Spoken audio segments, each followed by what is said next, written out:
good morning, good afternoon, good night, wherever you are in PVC podcast land. This is episode 27-7.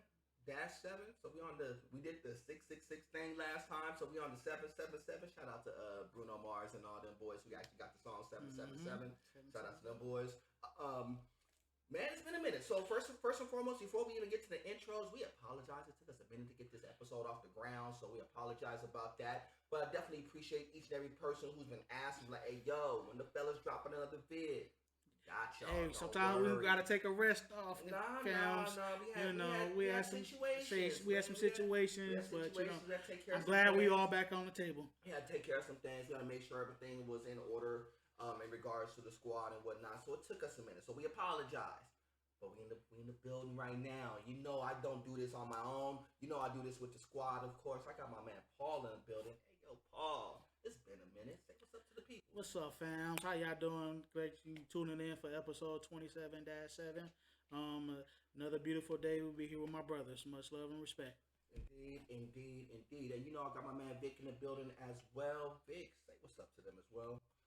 Hi again, everybody. Glad to be back at it with you all again. Here with my brothers, coming at you with episode 27-7. Okay, we got a lot to talk about. A lot's been going on in the world. A lot of important stuff and a lot of crazy stuff. Yes, sir. So man. We got a lot to cover, man. There's a lot of things popping off. But Cameron. Oh yeah, you know I forgot to say what's up to the. I did all the intro. They didn't even say it. They didn't even say it. We got to do this. It's been a minute. You know who I am. My name is Cam, aka Mr. Nerdboy, fresh in the building. Ficky. Follow me on Instagram and all that good stuff. It's like I said, it's a privilege and an honor to do this, and I will do this right this go round. So y'all know, for all the people checking in early, make sure you like and subscribe and do all that fun stuff. And if you are already a subscriber, we appreciate you very much. We're on the road to get 25 subscribers. Like I said, once we get that 25, we got a drawing on the way. So for all the people who is listening along, in the comment section, please notate if you are a subscriber so I could get a list of everybody who's a subscriber in the comment section below. Please do that. And if y'all have any questions, comments, concerns, right off rip, go ahead and do the same thing. Once we hit that goal, we are going to have a raffle. The prize is a date with Paul. All right, you get a date to Red Lobster. Yes. Like you said, Red Lobster. I was thinking Burger King. Like, I almost did. Red Lobster. Yeah, that's a couple bills. I can afford it, yeah, but I'm just saying, you go to Red Lobster, if you got the right female with you, it's something special. He got it. Trust me. Burger King. You want cheese on it? Exactly. Cheese a little expensive, girl. Anything talking about going Dutch at Burger King, right? Look, girl, don't look at no combos. We're going Dutch, man. I got 10 on. You better look. Hey, look, I only got $5 on it, baby. What you pitching in? We can get a burger and a drink. We just share. That'd be some shit. Let me go half on your fries, though. Hey, you gonna eat your snack? Oh boy, that was too funny. I'm gonna ease into a story. Before we get to the What's Your Place, I'm gonna ease into a story. I don't know if you had a chance to see this. So I was watching. I guess it was on TikTok or something, and this dude flew a girl out from, I don't know where she was from, but I guess she flew out here to LA because I guess in the process of their conversation, he flew her out with the intent of basically having sex with her. And so she was like, nah, I ain't gonna have no sex with you and all that stuff. And you know what he did? He turned her right back around, put her right back in the car, sent her right back to the airport, and then said like, then she was like, give me the number so I could get my flight back. And she was like, I didn't get none of that stuff. You got to do that on your own because you didn't want to give up the skit. I was dying. I saw that because he dropped her right back at the airport, got her out the car. He said, "Oh no, man, you got to get out of here. You got to go." I was like, first of all, that's pretty cold. I'm gonna keep it real with you. I mean, if you how far did she come? I don't remember. I think she came from the Midwest or whatever. I'm not 100% sure, but it was a good enough flight. It's not over country. No, it wasn't an over country thing. But I didn't think you caught it because I did watch that. I was over here dying laughing like homie kicked her out straight out the car, threw her bags out. Over some sex. This is really what we doing. Now, don't get me wrong. I get it. I to a degree, I get it. To a degree, it's like Come on, are we really doing that now? Okay. Well, real quick, tell me what y'all do in that situation? Flew this girl out. You think you'll get some action? And she say no. Well, you gotta. But see, here's the thing. I'm gonna tell my mama. Like, mama, she won't give me none. I didn't spend my whole rent money to get this one piece of ass out here, and she won't give me nothing, mama. Now I can't pay my rent. I can't pay my car note. I didn't put all this money into this hole, and she left me out here stranded, mama. First of all, it's okay, baby. It's gonna be all right. First of all, I can see that conversation happening, like on the straight. I can actually see him having that conversation. Mama, you know what this girl just did? I flew her all the way out here from Atlanta, brought her back, and she didn't want to do nothing. And mama, I don't have no money right now, mama. Then I can hear his mama saying, "Oh shit, girl." I can hear his mama saying right now, "Man, you know good and well you making some money out of her." My mama be mad. She's always be mad. Like, you did all that over rent money. What about you, Cam? What would you do? Nah, I'm gonna keep it real with you. Not on the strength. Here's on the real in that type of situation. You gotta understand that it's two sides to that equation.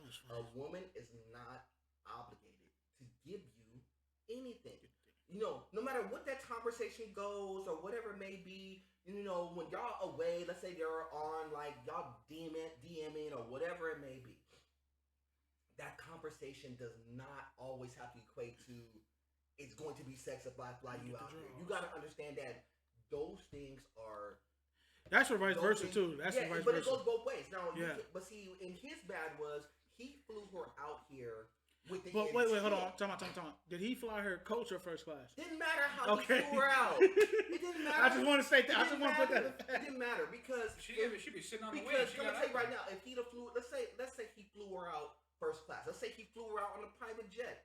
That doesn't mean she's obligated. That means that you were throwing your money out there with the intent to flash money, with the intent of, well, if I flash this much money, if I fly her out here, I should be able to do this. Because this is what a lot of people think, because now you're trying to use your money as power. But it's not, money. What we talking about before? It's like peacocking. Right, because money is important in this situation. I'm not saying that it's not, because you're in this day and age because they make money a priority in relationships or whatever it may be, but it's much more than just the money. The money will only get you so far. That does not automatically mean that you're going to be able to bag a girl because you got money. Now there are certain ones you throw a little bit of money, they will do that. I'm gonna keep it real with you because they prove from that point. But beyond that, what are you trying to do? Are you just trying to just pull somebody out just to get some sex? Yeah, I mean, I kind of agree with her to a degree because it did sound kind of lame that you're like, well, I'm just gonna fly her out here to have sex and dip. It's, in theory, it sounds bad if you hear it. But in the flip side of the coin, I get it. If you're gonna put all this money and effort into something, I know that you're trying to get something out of the equation. But this is the risk that you take when you put yourself in a situation. This is a risk proposition. When you fly somebody out that you really don't know for sure, you gotta build that. So to answer your question the correct way, and if I would have done something like that, so me, I can't get mad. I won't get mad at that because I shouldn't have put her in a position that, okay, I brought you out here and now you're gonna give me something. If I'm gonna bring you out here, we're gonna have a good time, probably see a movie, go to the beach, have a good dinner, hang out a bit, get to know you well. Then when later on when it comes time, if if it comes down to it, I'm not gonna say no. I'm like, okay, I'm gonna get the draws, but at the same time, you got to be equal with what you get yourself into, especially in nowadays, right now. Because I'm gonna tell you on the real when you really look at that situation, it looked real. I said get the draws. I sound like Tommy from Martin. I got the draws. I'm sorry. I knew you was gonna catch it. But see, it looked. I mean, I'm gonna keep it GTD. real. I'm gonna keep it real. It looked real prostitute-ish.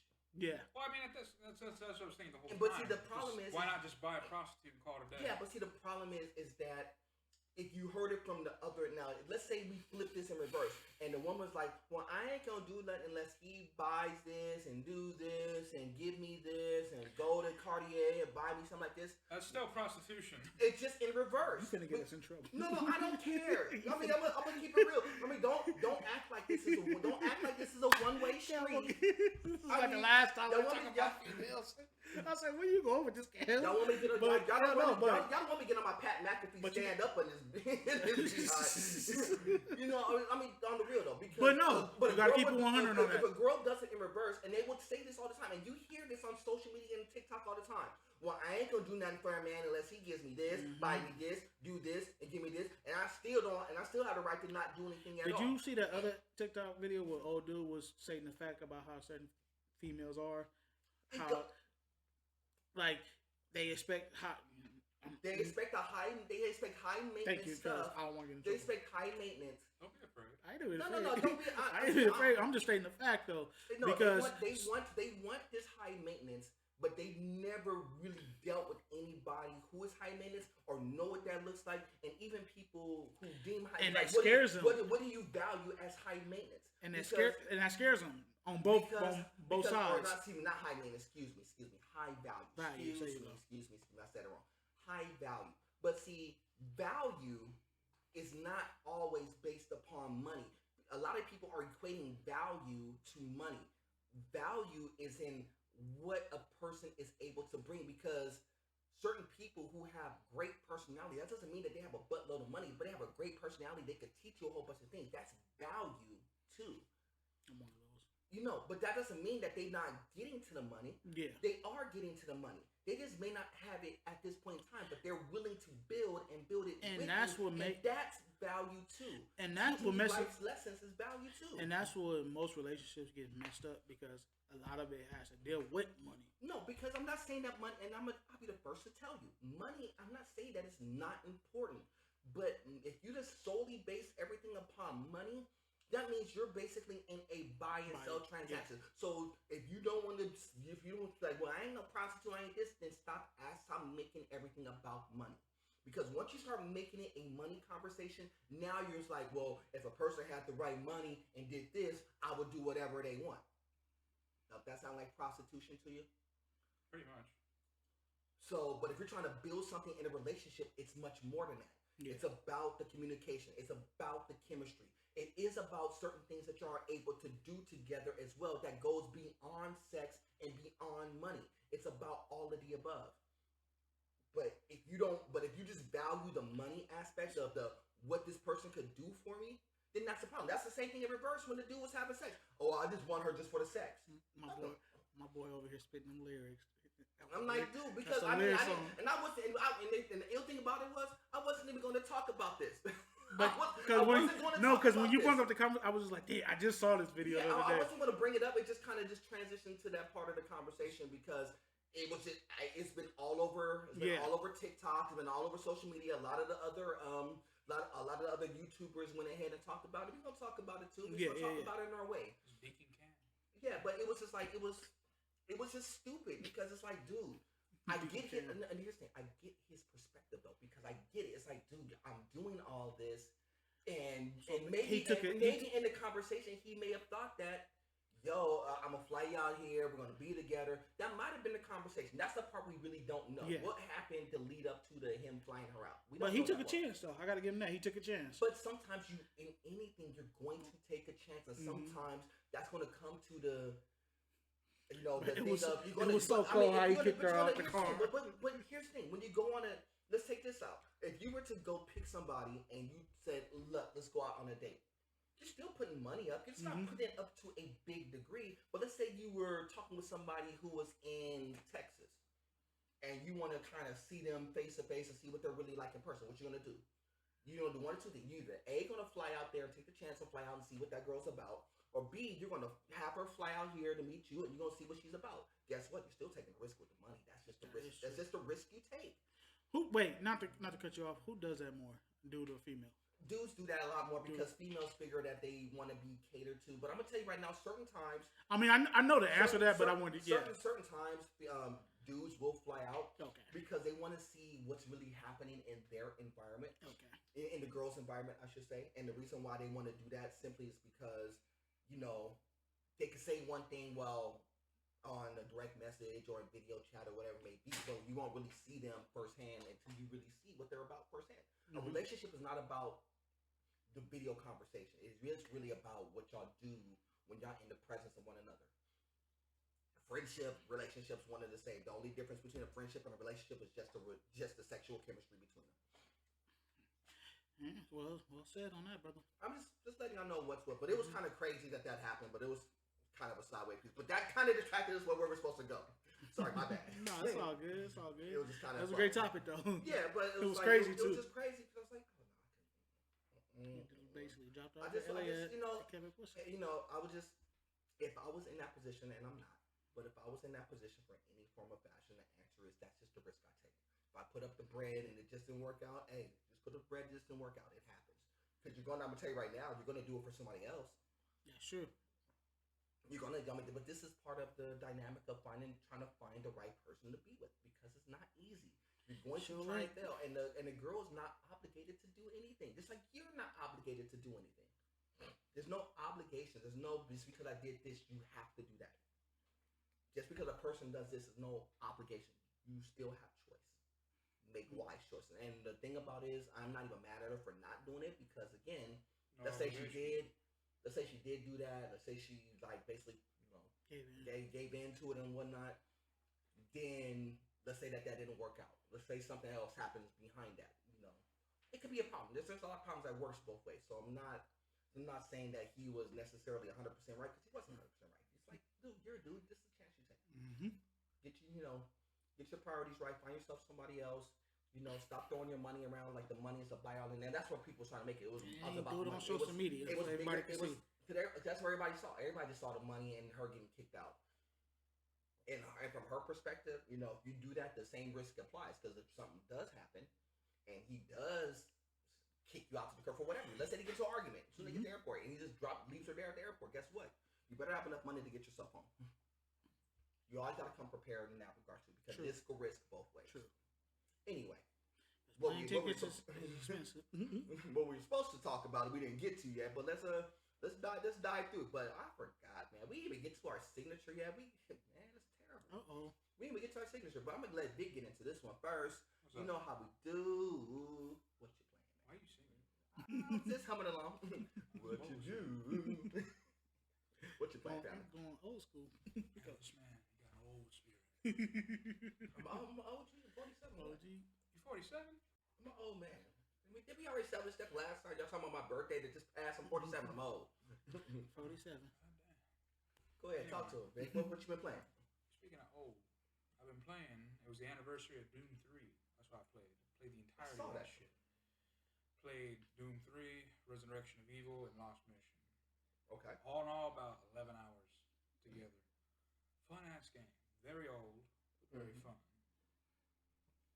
But other than that, I haven't been really doing much, man. Okay. Been catching up on news lately, what's going on around the world. Right. And we'll talk about that in a minute, but that shit's just getting... It's going to be a crazy decade, man.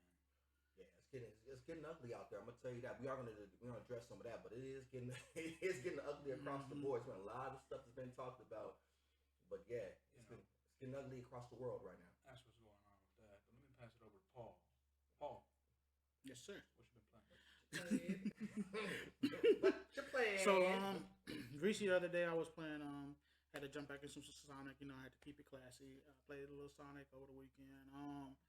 Then I ended up playing Tom Clancy's Ghost Recon, and the recent one they put on the pass. Nice. Real cool. What I like about it, I like the storyline. I like how they was, you know, had it all out in Mexico, and the concept of everything. The landscape was good.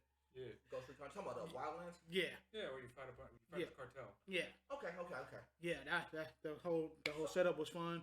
I like the fact how they kept it still original on it. They didn't change anything a bit, which I like about anything with Tom Clancy and all his Ghost Recon game is still the same to me, in my opinion. But, you know, I like the way how he they switched it from this is war. Now let's switch it all to now you finna fight some cartels. No, I get it, but here's my thing. I'm sorry, I didn't mean to jump in front of you, but my question was, why was everybody giving that game such a hard time then? Because if it's, I mean, y'all say it's dope. I haven't played it yet, but everybody's giving that game Well, now people like Wildlands, but when it first came out, people were getting tired of the open world concept. Okay. And whatnot, and plus it was Ghost Recon, and people were saying, well, that's not a Ghost Recon game. Okay. Because, well, first off, Tom Clancy's been dead for a while, so he hasn't written any novels, obviously, which a lot of the games are based off of. Right. Tom Clancy novels, right? But since he's not around to write new material, they got to make their own shit up, which is kind of where this comes in. And Ghost Recon Wildlands is fine. It's not terrible or anything. People fucking hate Breakpoint. I'm one of them. I got some Breakpoint. I didn't like Breakpoint. Breakpoint shit because it tries to be something that it's not. Right. I mean, Ubisoft in general is just kind of fucking up with Ghost Recon. If you notice, like they even canceled. I think they called it Frontline. Oh yeah, that MOBA or not the shit. It was shit. Yeah, the trying to be Warzone. Yeah, I got you. But yeah, that shit got canceled. The last good game that came out from them was Wildlands, but my favorite's still Future Soldier. That one's really fun. Yeah, I think my favorite one from them is still the Division 2. So I'm gonna be honest. That's the best. Oh yeah, that's right. The Division games are pretty good too. Yeah, I think that was the best. So one yeah, for me, but I was just trying to figure out because y'all said it's pretty dope. I mean, I like it. I just wasn't. I just wasn't listening to everybody else. I was like, well, everybody else didn't like it. I ain't gonna give it no. Then I ran some turtles solo. I didn't know if my boy was gonna be in it though, but hey, that last run we did, that was fun. Yeah, we ran. Yeah, I was gonna tell you. And I feel like podcast man, we did run some turtles. I'm sorry, I didn't get a chance to really set it up to record it, but I will. I'll actually run it on my Twitch page if we decide to do it again sometime in the near future. Maybe this weekend. We'll see what it looks like. But as you know, everybody's playing it now because it's fun. It's like going back to how you be at the arcade a lot, right? And I asked my homie, I said, "Hey, you playing 30?" So man, I'm playing it like I'm playing it on Sega Genesis, like bringing it back to the old days. So it's more concept, more fun. Yeah, so and I heard that they were gonna come out with another anthology pack that like like all of them in one, like all the old school games. So I'm kind of curious to see if they put that all together too. We're gonna see what happens. Yeah, but I mean, this version of Turtles actually was pretty fun. Yeah. So other than that, that's all I've been playing. Been watching a little bit of that on Netflix. I watched Gray Man, which was real good. But damn, I forgot his name, but it was good. Other than that, that's all I've been doing. Cam, what you been playing? So before we do that, you said that you wanted to get into the wrestling stuff. So you saw the SummerSlam, right? Now. It was too much going on. Now, let's go here. Okay, ask me a question. Let's start here first. Go ahead. Because I watched this, and this was the first time I actually because I had time for this one. Okay. Did you think SummerSlam was good? First and foremost, let's start there. Do you think it was good? Do you think it was? I mean, I'm gonna keep it like a real one with you. Be honest with me. Was kind of like so to be honest, it had its moments. I'm gonna just say it like that. It had its moments. I feel like they could have did a little bit more as they should, but after you switching gears, who's being in charge of the creative team right now, which Triple H was. Now he's really doing a damn good job. But only match I loved Bianca Belair and that was a goodie. Becky Lynch match. That was a good match. And I seen my girl Bailey came back and she had her little crew, which I thought that was cool. I like that. But see, it was kind of. But you cool with Becky turning face all of a sudden? Yeah. So my question is, do you think that her and Bianca gonna like pair up and do right now? She doing a little. She on an injury list, but in my personal opinion, Becky can always play a good girl and a bad girl. She's good as a heel and she's good as a good person. She can do both. I think if they would have ever, but if they would have compared them, nah, I can't see them being. I can see them having a tag team match, but not just a tag team run. Because I know that they're trying to set up Bianca to try to pair up with somebody. Yeah, wouldn't be. I mean, her and Becky do a tag team match, which it'll be good. That would be dope. But have as a running Nah, because you saw how they kind of intro Bailey. They didn't bring Bailey in by herself. They brought her in with the entourage. And then if you saw Raw the next day, they're trying to have that little gang war. That was cool. Yeah, they're trying to run Ruckshop. But you saw it was like Bianca, Asuka, and what's her name? I can't think of both girls. I know who you're talking about. Yeah, but it was kind of cool to see them. I was like, dog, if you put Bianca and Asuka together, I was like, that'd be kind of a crazy, wild pairing for a little bit of time. And the Brock Lesnar and Roman Reigns match, which I already knew that was hilarious. That was entertaining. It was I like this. I like how Brock came out with the forklift. But it was like, come on now, is this what we're doing? It wasn't the greatest SummerSlam. I didn't like the Miz and Jake Paul match. Jake Paul still got a lot of work to do, which if he puts a little bit more effort to it, he'll get there eventually. He got a lot to learn, and when you step inside the wrestling ring, not saying he's not there yet, in my opinion, but he'll get there if he puts a little bit more time and effort. But that wasn't that SummerSlam was good, but the best match was the Ric Flair's last match out in Nashville. Yeah. I was gonna say, talk about that. So, that was his last go round. Who he tagged up with Andre Agassi, and they went up against Jay Lethal and Jeff Jarrett, and it was staged out in Nashville, which that's where Jeff Jarrett's from. Mm-hmm. But that's where Ric Flair always wrestled at in Nashville, Tennessee. He wrestled Steamboat, Ricky the Dragon Steamboat. But the prediction, what I knew was going to happen, which was great, and then it was cool to see the Undertaker in the audience. They had Mick Foley, Bret Hart, Diamond Dallas Page, a couple other celebrities there, supporting Ric Flair, and at the end of the day, and at the end of the match, he gave a good speech. I got a little emotional because it was one of the great speeches he ever said. He wrestled. He thanked the Undertaker. He thanked, Bret Hart and everybody else, and, Ricky the Dragon Steamboat and this and that. But to see him irrelevant still at age 72 and still jumping back in, and from where he came from, from a life-death experience a couple years ago to reinvent himself at that age, I thought it was awesome. Yeah, I thought it was pretty cool to kind of see Rick kind of do his thing for one last time. He is 72 for one. He should have stepped out of the game a long time ago. And then I love the fact when he did the intro, he had the championship belt, the gold one.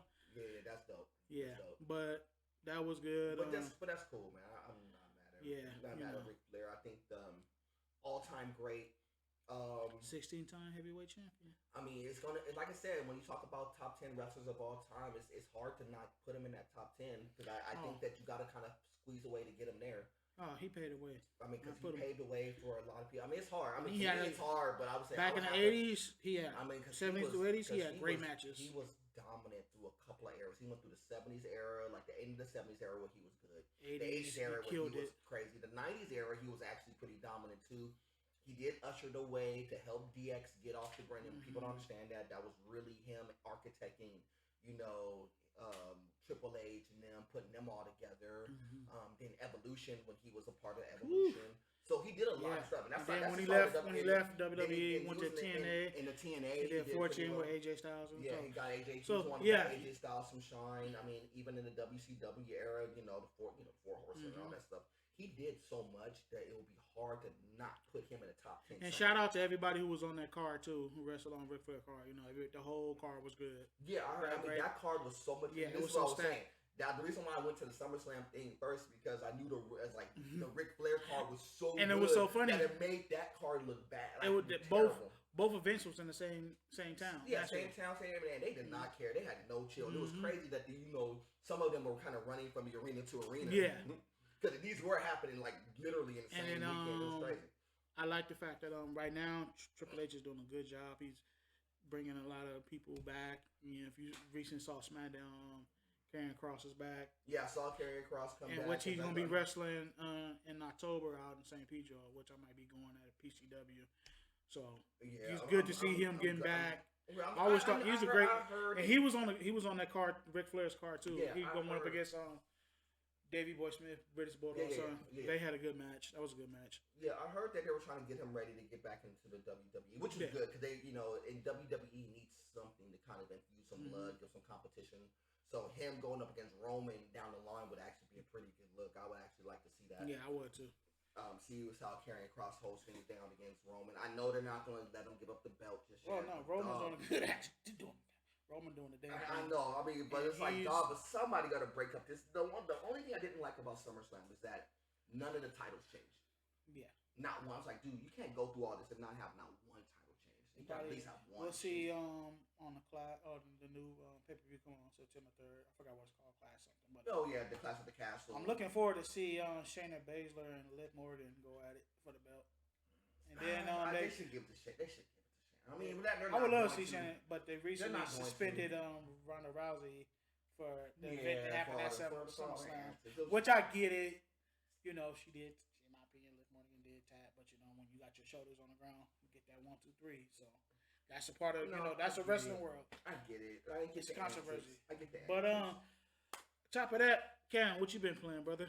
What have I been getting into? So I've been playing this game called 2 Point Hospital with intent. I saw that.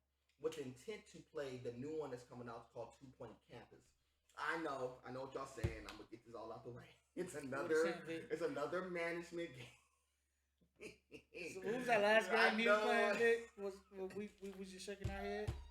He's like, damn. This motherfucker, his job is management. I like his games are management. I like it. I love management games. I was like, because I was gonna hit you up, but like, yeah, why are you playing Hospital? No, because it's like a build simulator. You might as well play this Operation. Man, he been watching too much Grey's Anatomy. No, it's not even that. Because I love that show. Because I can picture Cam's house. Yeah, I can too. 2 Point Hospital is basically a throwback to the old school game called Theme Hospital. When I was a kid, or I should say like 18, 19, I used to play that game to death. And this is not much different in that game. So I was playing that because it's like one of those throwback games to me. And I know you're like, well, this is the reason why I like management games. I've been playing them for almost, Roller Coaster Tycoon, Theme. I played that before. Theme Park, Theme Hospital. Oh, okay. Well, the thing about Roller Coaster Tycoon is you can be a complete sociopath in that game. Yeah, of course. I mean, you can be all crazy. Same thing with like The Sims and stuff. But, same thing. But I used to back in the days, that game was so popular. Sims. Still is. Did you guys know? I found out recently about that. The video game Sims is predominantly played more by women than men. Yeah. I didn't know that. You want to know why? Because it's. Well, I know why, but say it. It's like the main thing is it's like a virtual dollhouse for them. Mm-hmm. So back how girls used to play like dollhouses and Barbie dolls and stuff, and you could be able to change. It's basically the same thing. What you want to do? I'm being honest with you. I like the finger gesture when he said, back at things. Play with the dolls and you gotta coordinate. More or less. He's fondling the air. More or less.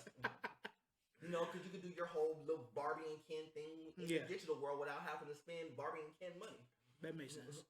That's basically what it is, and that's the reason why they play a lot. Then you could be a virtual designer, design your own house, design your own shop, do all this stuff. This is what it is. That's what makes it sense. No. It makes sense. Makes sense. That's why it's underrated, but still one of the top 10 games of all time. Literally because of that, because a lot of everything else that came behind The Sims is based upon the original Sims concept. But be that as it may, I'm playing Theme Hospital. I will be playing 2 Point Campus tomorrow when that drops, or if y'all it'll be tomorrow when this drops. I'm gonna drop this today. Principal Cameron. More or less. He got a paddle in his office. It's principles to this. Y'all know what it is. I'm a principal with principles. So I've been playing that. Also was double track. What else I've been playing? I've been playing Fall Guys. So just some random. I wasn't really playing like a big game as of yet. Cause I'm trying to figure out what major game I want to play. I don't know if I want to double back and get into Elder Scrolls, get Skyrim some run, or do I want to give Ghost Recon some run? I haven't decided what I'm gonna do. What race do you play? I haven't decided what I'm gonna do this go around because I'm gonna go. If I'm gonna do it, I'm gonna go mage this go around. No, your race. Black. Yeah, I know, but I haven't played Elder Scrolls in such a long time. When I played ESO, I went human cleric. no. I went to human cleric last time. I was just trying to think of what I went the last couple of go rounds. So that's a special kind of fucked up. Oh wow. Yeah, I went. Yeah. It's because people. I kill them on sight. People went too heavy. Which goes into a story. I'm gonna lead into it with what I've been watching, but it goes into a story of what I saw in the trailer. But over the past weekend, they had the Evo competition. So for Evo, if y'all are unfamiliar, that is where it's like a fighting game competition where they had on display Multiverse, King of Fighters, Street Fighter V. It's a big old fight. So, and they had that big competition. It's basically like the World Championship. So they had it out in Vegas. So it was at the Mandalay Bay. If I would have had time, I actually would have pulled up one out there, but I didn't. So they were having that, and that was a good little competition too. So it was good to see them back at the Mandalay, back with everybody, like doing the old school competition, which reminded me of why I like gaming so much, was because to see games on a grand stage like that, it was really, really cool. To see them with the competition and just in the arena, they had like 20,000 people watching Evo, like to sit up there and talk games and watch Street Fighter play. That was pretty great. Oh, and I did play a little. Not to cut you off, I did get into some Street Fighter too over the weekend. Yeah. So what they did, but it leads me to this story, which was kind of funny that you mentioned the whole fetish craziness thing, because they showed the new trailer for Street Fighter 6. And so in the trailer for Street Fighter 6, they showed 2 new characters. One was named Kimberly, which is like a black girl. Super. They designed her really, really well. But they also showed Yuri. And so Yuri is like an old school character that they had before they bringing her back for 6. Okay. But the reason why it was like kind of crazy is because when they talk about Yuri, the first thing that they mention is about her feet. Because they were like, stop. No, I gotta take it there because they said it in the commentary, and I was laughing my butt off because they were like, they were just going into, because you know how everybody got their little stupid fetishes, right? And they said, look, Street Fighter fans, their fetish is the feet fetish, apparently. And the reason why they like Yuri because of her feet. And I was like, y'all, first of all, I was like, y'all saying this on like a national platform. First of all, I'm sitting here like dying. I was rolling. But when they said it though, they said that they built the character off of her feet. I was like, oh, God, wow. It is a fact that if you like feet, you suffer brain damage. But I was like, oh, this is crazy. This is crazy. But yeah, they said they built her character off of her feet. So, well, it might be some good feet. Oh, good lord. Good lord. Really, anime feet is what we're talking about here? Anime feet? You motherfuckers talking about it. I didn't bring this up. I just brought it up because it just goes into, it just swings into might as well just change the name to Feets. Yeah, but it's like, oh. But I would say this, hell is waiting for them motherfuckers. I was like, feet? I was like, really? Y'all base the character off of some feet because your Street Fighter fans like feet? I was like, oh, y'all terrible. This makes me not want to play no Street Fighter at all. I'm gonna keep fucking foul with y'all. Oh, you off lane. The other feet. It's like, but anyway, so I watched the Evo. What else did I watch? Didn't really watch it in regards to a bunch of movies. I did double back and watch Four Brothers. I did watch that. You know what? They just put a lot of good 90s and 2000s movies on Netflix. Yeah. I just watched one of my favorite movies they put on Netflix on The Perfect Storm with Perfect Storm was cool with George Clooney and Mark Wahlberg. Kind of slow, but it's good. Yeah, 2 hours, but I loved it. But yeah, but that's all I've been dipping into as far as like what I've been playing and what I've been watching and stuff. So that's all I've been getting down on. But let's go here. We got a lot of stuff. So let's start in with this first and foremost, because we didn't get a chance to dive into it as a crew. I actually have my own personal video blog in regards to this, but I kind of held it on ice. I wanted to talk with the boys first. What is it? About a week and a half ago, y'all heard Will Smith, got out of hiding apparently and decided to go ahead and issue an apology. 4 months later. How y'all think, man? What we talking about here? Y'all cool with the apology? First of all, y'all cool with his apology? I got a lot of thoughts on it, but y'all cool with the apology? Y'all cool that he came out and actually decided to talk to the public now? For me, yeah, I'm cool with it. I'm cool with it. Reason why, because it takes a lot of guts to admit when you're wrong, even though the whole thing with high transaction was, crazy. But for him to be, it's always a saying where you got to be the bigger person throughout the, whatever the situation issue is. So For him to come on national TV and say, "Hey, look, I'm sorry," he said it with content. I'm sorry, but only problem I had, you shouldn't have waited 4 months down the line to say the issue of apology. You should have been on the next day. Hey, I'm sorry, this and that. Whether if Chris accepted it or not, you still said, "Hey, I apologize." It should have been said the same day. Yeah. So, but other than that, I had no problem with him going on, coming out on TV and say, "Hey, I apologize." Shouldn't have took that long, but still. Got you. Vic, what you think? I mean, yeah, at least he finally apologized, but it was kind of a bullshit move to just wait 4 months to say it. I mean, he was in the wrong the whole time. Right. And you're going to wait that long to correct it? Like I said, he should have said, "I'm sorry," the day of. Even if it was something quick, just something to admit that you feel bad for the situation. It was just, I mean, yeah, good on him. He finally said it. It's over with. But, I mean, I'm going to be honest. 4 months later, most people probably forgotten about this whole debacle. And see, and that was my first thing. It's like, I wasn't even thinking about this boy right now. Mm-hmm. He was sitting on, and I was waiting for him to pop up, but I wasn't waiting for him to pop up to stir the pot. So why did you decide to stir the pot now? You waited 4 months to kind of just go in and be like, now I want to apologize. The first thing I thought was when I saw it, and then when I really saw the video, and I saw this video a couple of times, it looked disingenuous. Well, I mean, when you wait, it's how it kind of feels too, because, like I said, you wait this long to do it. No, it sounds like you're just trying to bring attention to yourself. No, because, and the reason why I say it looked disingenuous is because the manner in which it was done. So he didn't come out and say, Okay. I see where you're going. So let me just correct what I'm saying. I felt his apology, but I felt like he wasn't there. If that makes sense. So he was there and said, "I'm sorry," but I felt like the real Will Smith wasn't there. I felt like he just said, "Okay, the apology was good," but not him really actually like giving it all. Because it basically you could tell by somebody's character. You could read their body language like, does he really mean it? Is he really there saying he mean it, or he just saying it just to say it? So I felt his apology, but I didn't feel like he was there for the apology. If that makes sense. Here's my thing, and this is why I felt it was disingenuous.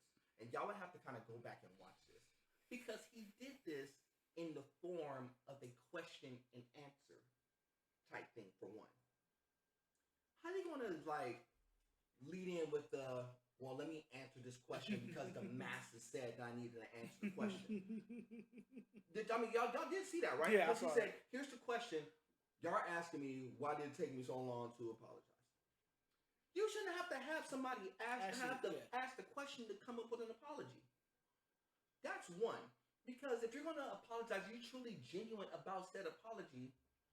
You're just gonna come to that person. You don't have to have the cameras. You don't have to do all that stuff. You come to that person, man to man, a man to woman to woman, it to it. Mm-hmm. Let me keep it trill.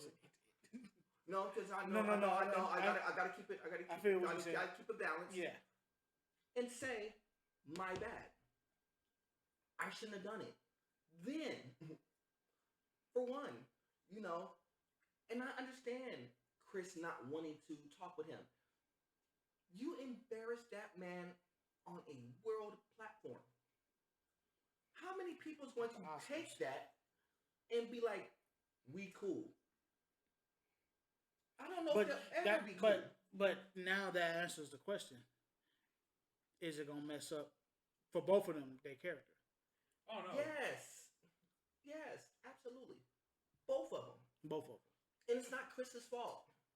No, Chris is just a victim. He's just a victim, but they're treating his victim like it's funny. Yeah. Every single comic platform, what's the very first thing they say? Yeah.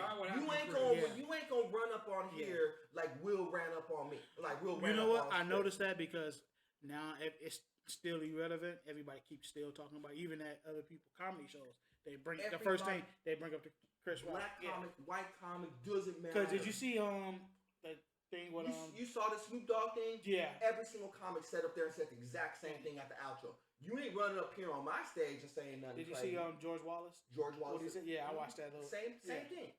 Everybody says the same thing now. Why?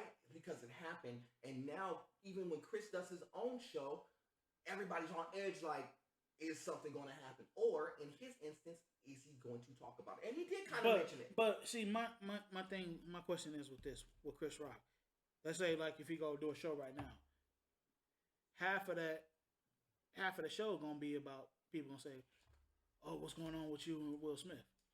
Right, and that's the whole thing because people are going to his shows not based upon him doing a great show, and from what everybody says, his show has been fire. Mm-hmm. They just want more of the drama. But they want, they're just there for the. I'm gonna say it like that. They're just there for the shits. Mm-hmm.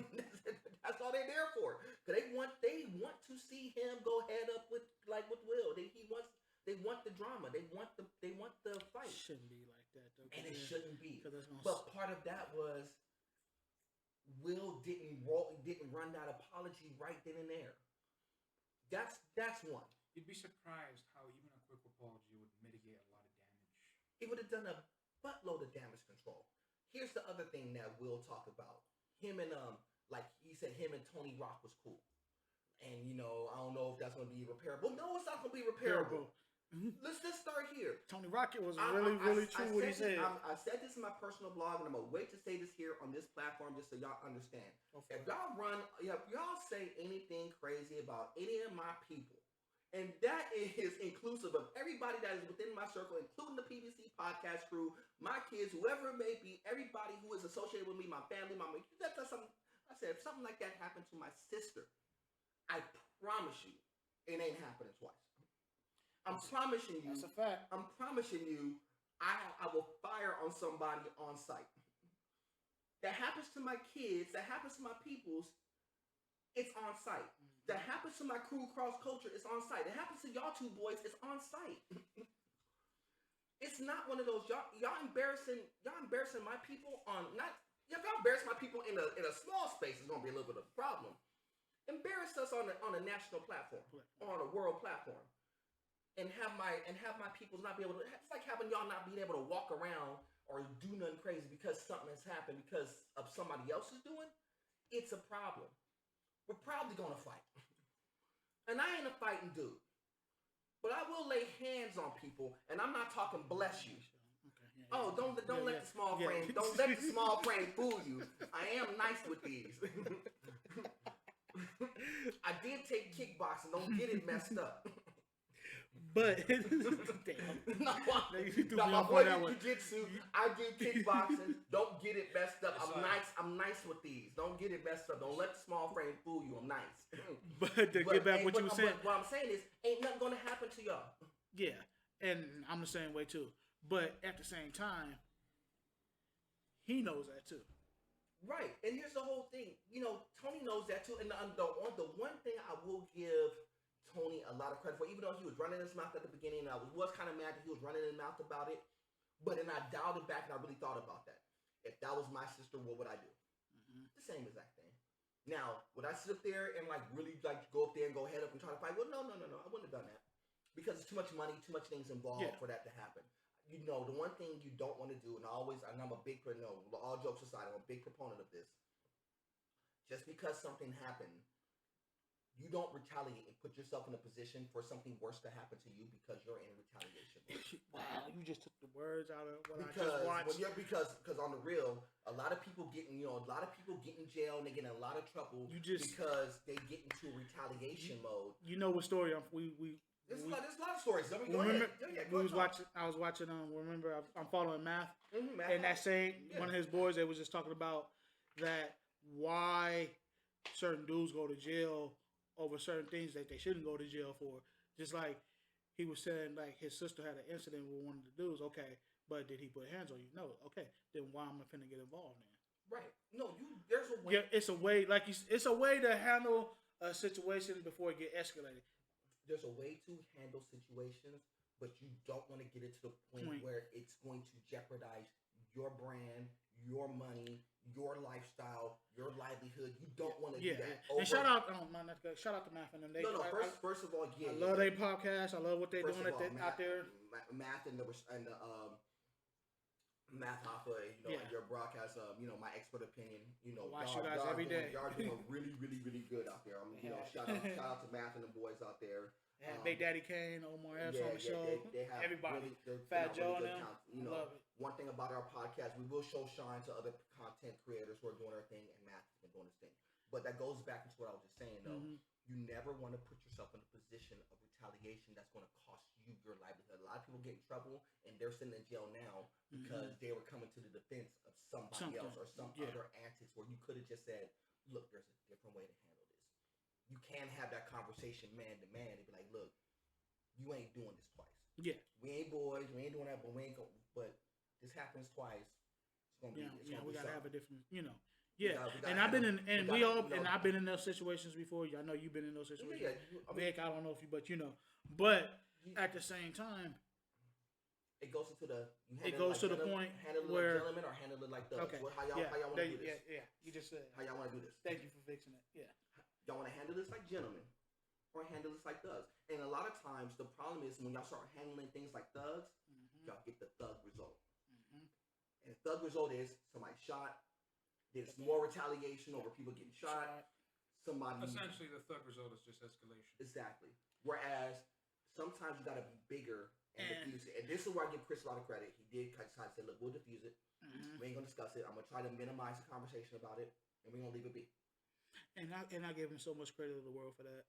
And sometimes you just gotta and I know it takes his brand a big hit, which goes into another thing I was talking about. It's like it's hard for me to watch.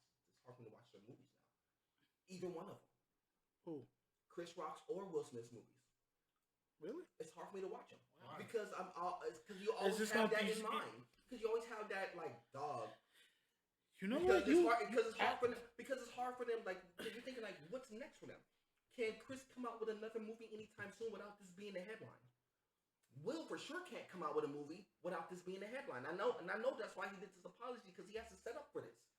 He has to be able to get back out there and get another movie off the ground because he has his Netflix deal that's on the table right now. And then he's supposed to do Bad Boys 4. They still talking about Well, they got a lot of but a lot of that stuff is on the table. It's all on the back burner now. It's off the table right now. But his livelihood is at stake.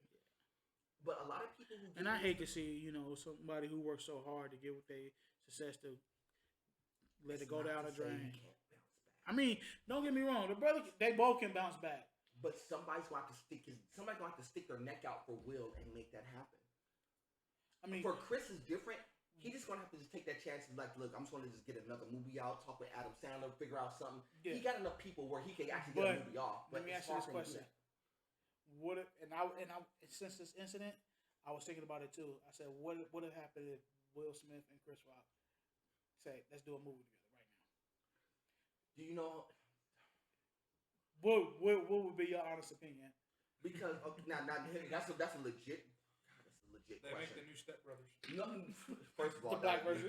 First of all, that would be dope. But I was thinking about that. That just popped in my mind. What if happened? They would say. So here's the thing. And I did mention this before, but what if Tyler Perry said, "Hey, look, let's do something to bridge the gap. We'll get you, we'll get Chris, we'll get Zell, we'll get Bradley Cooper, get all the people that was kind of involved in that situation. Denzel. You get yourself like a little female lead and say, look, let's go ahead and put together a movie, like a little comedy, not to spoof the situation, but like a little rom-com or a movie to kind of bridge the gap, to show y'all skills and stuff, and do this." I could easily see that happen, but you know what would happen if they actually did something like that and that was their first movie that came out? They're going to say the whole thing was staged. So it downplays and waters down everything that happened. So it's going to look like, well, y'all set this up to do this. So it downplays Chris being the victim. Because now it's going to look like, well, y'all did this just for the antics. Y'all just did this just to kind of set up for this movie. So it looks worse. That's the reason why they can't. So it's like one big promo stuff. Yeah. It's like when you're trying to get ratings and try to do stuff out. You do the antics to get the views, right? And if this was a way for them to doing elaborate antics just to get views for a movie that's coming out. That's pretty. It's a pretty. I was thinking about that. Like, what if happened if they made a movie right now? It's a pretty ballsy way to do it. It's a pretty ballsy way to do it. It'll raise a lot of eyebrows, but yeah. Because the optics will look so bad. Everything from then on out will be in doubt. Right. Then everything that happens beyond that will be like, well, is it real or is it fake? Is it staged? Is it this? You don't want to do that. That's the reason why they can't. Yeah. Because it downplays what happened to Chris, and we At least can't not do for that. a few years. And we can't do that. And people think that, when they talk about domestic violence, or they think that it can't happen between friends. It just did. Yeah. Sadly, when people hear the word domestic violence, they typically think of couples. Right. But that's not the case. I mean, that can happen. That's when boys were fighting. They're trying to settle theirs, and somebody goes to jail over it. Guess what? Still abuse, still a fight. Mm-hmm. People still could go to jail. Abuse isn't just between couples. It's just the thing is, most cops ain't gonna run you to jail over that, but they really could if they really wanted to. If they really were trying to be butts about it, and they see a fight, you get into a fight in the wrong area. Y'all fight in the street. That's one thing. Y'all fight in somebody's building. Guess what? You go to jail. Mm-hmm. You disturbing the peace. Yeah, you go to not even for that. You just going to jail because you're hitting somebody else. You're going to jail. You're going to jail for assault. This is what it is. Sheriff department. You going to jail. This is why I said y'all gotta be real careful with how y'all handle your anger in those situations. You gotta be better.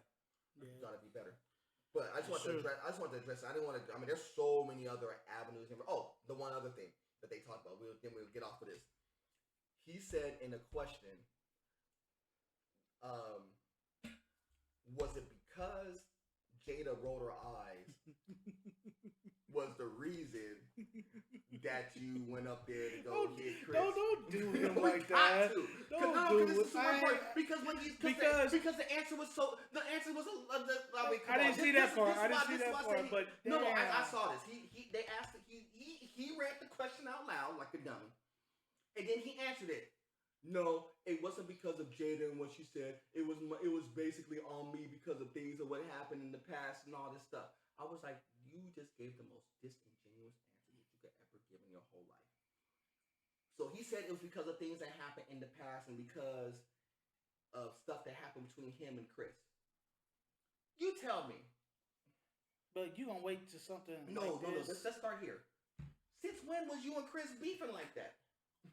I never even heard of Chris even being in public or hanging around, unless they doing the stuff off cameras. I mean, when people are beefing, you kind of know. Mm-hmm.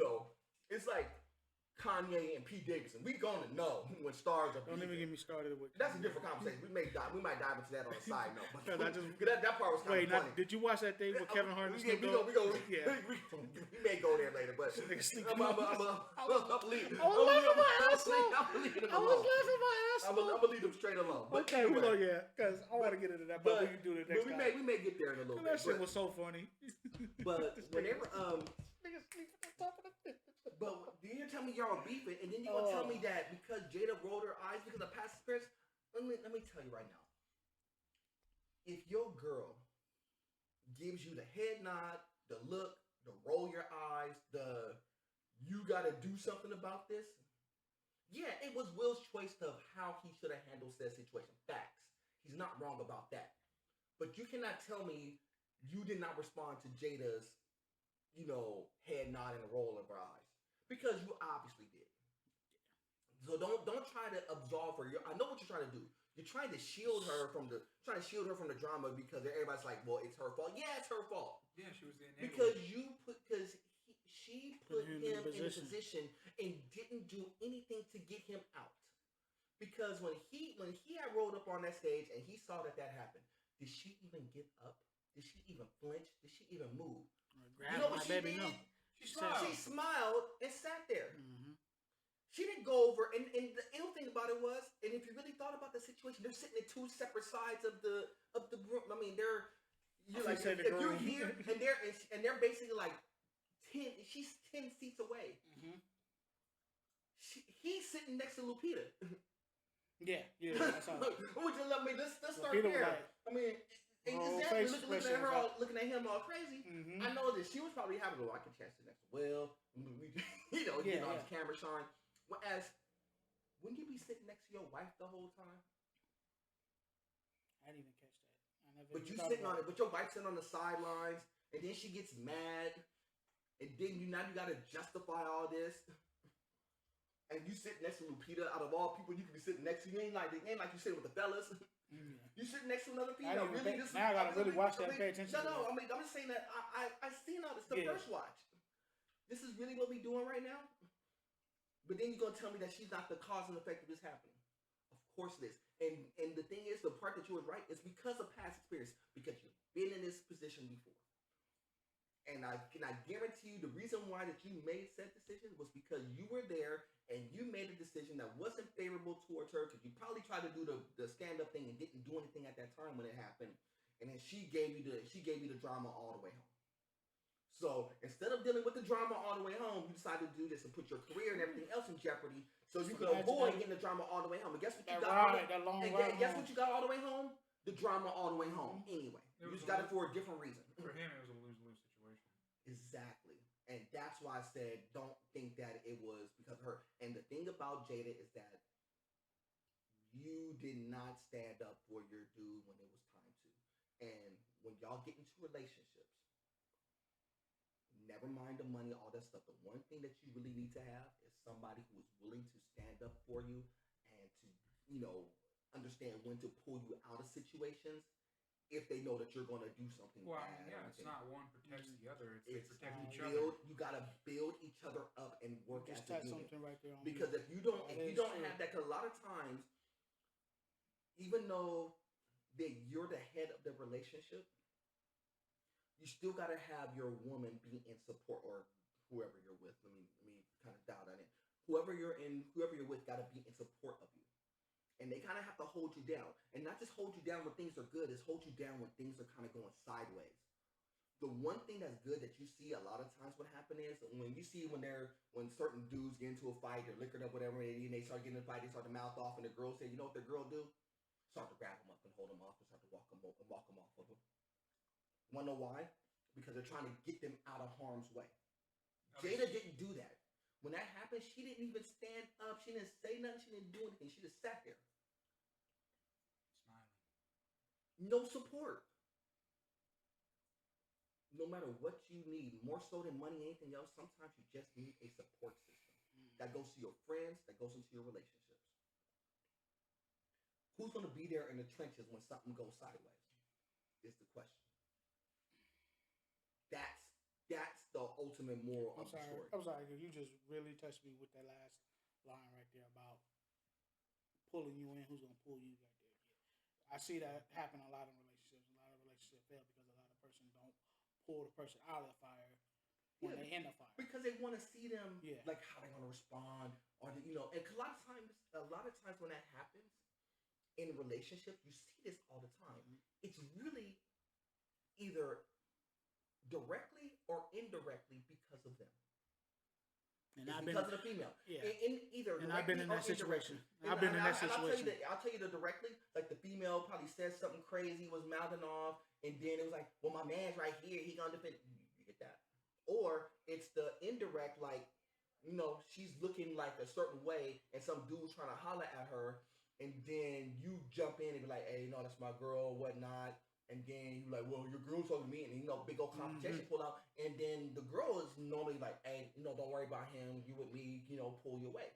I've seen this happen often.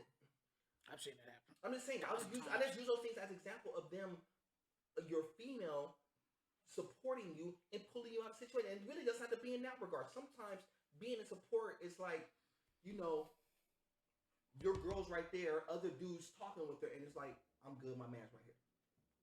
That's being in support just the same. I've seen it. Me too. Seen it, lived it, all that stuff.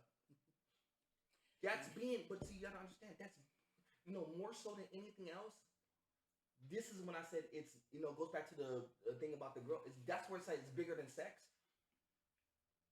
It's if y'all building something together, a foundation, you get the support. All that other stuff will come. I'm not saying that looks aren't important. I'm not saying that sex isn't important. I'm not saying that money isn't important. It is. But But support's important too. Yeah. Because when push comes to shove, that's what it's going to come down to. And I think that's a lot why a lot of relationships fail, a lot of marriages fail, because it's a support thing. Exactly. Because it's not because when the money's low, a lot of people are like, well, when the money's low, I'm out. Yeah. As opposed to, well, let's try to figure this out. Balance. Let's build. Let's try to figure this. Let's try to figure this out. Yeah, they bounce instead of hunker down. Yeah. Yep. Figure it out. Speaking of money, we're gonna shift gears. We're gonna go down. We're gonna shift gears a little bit. I say you finna say. No. We got brand.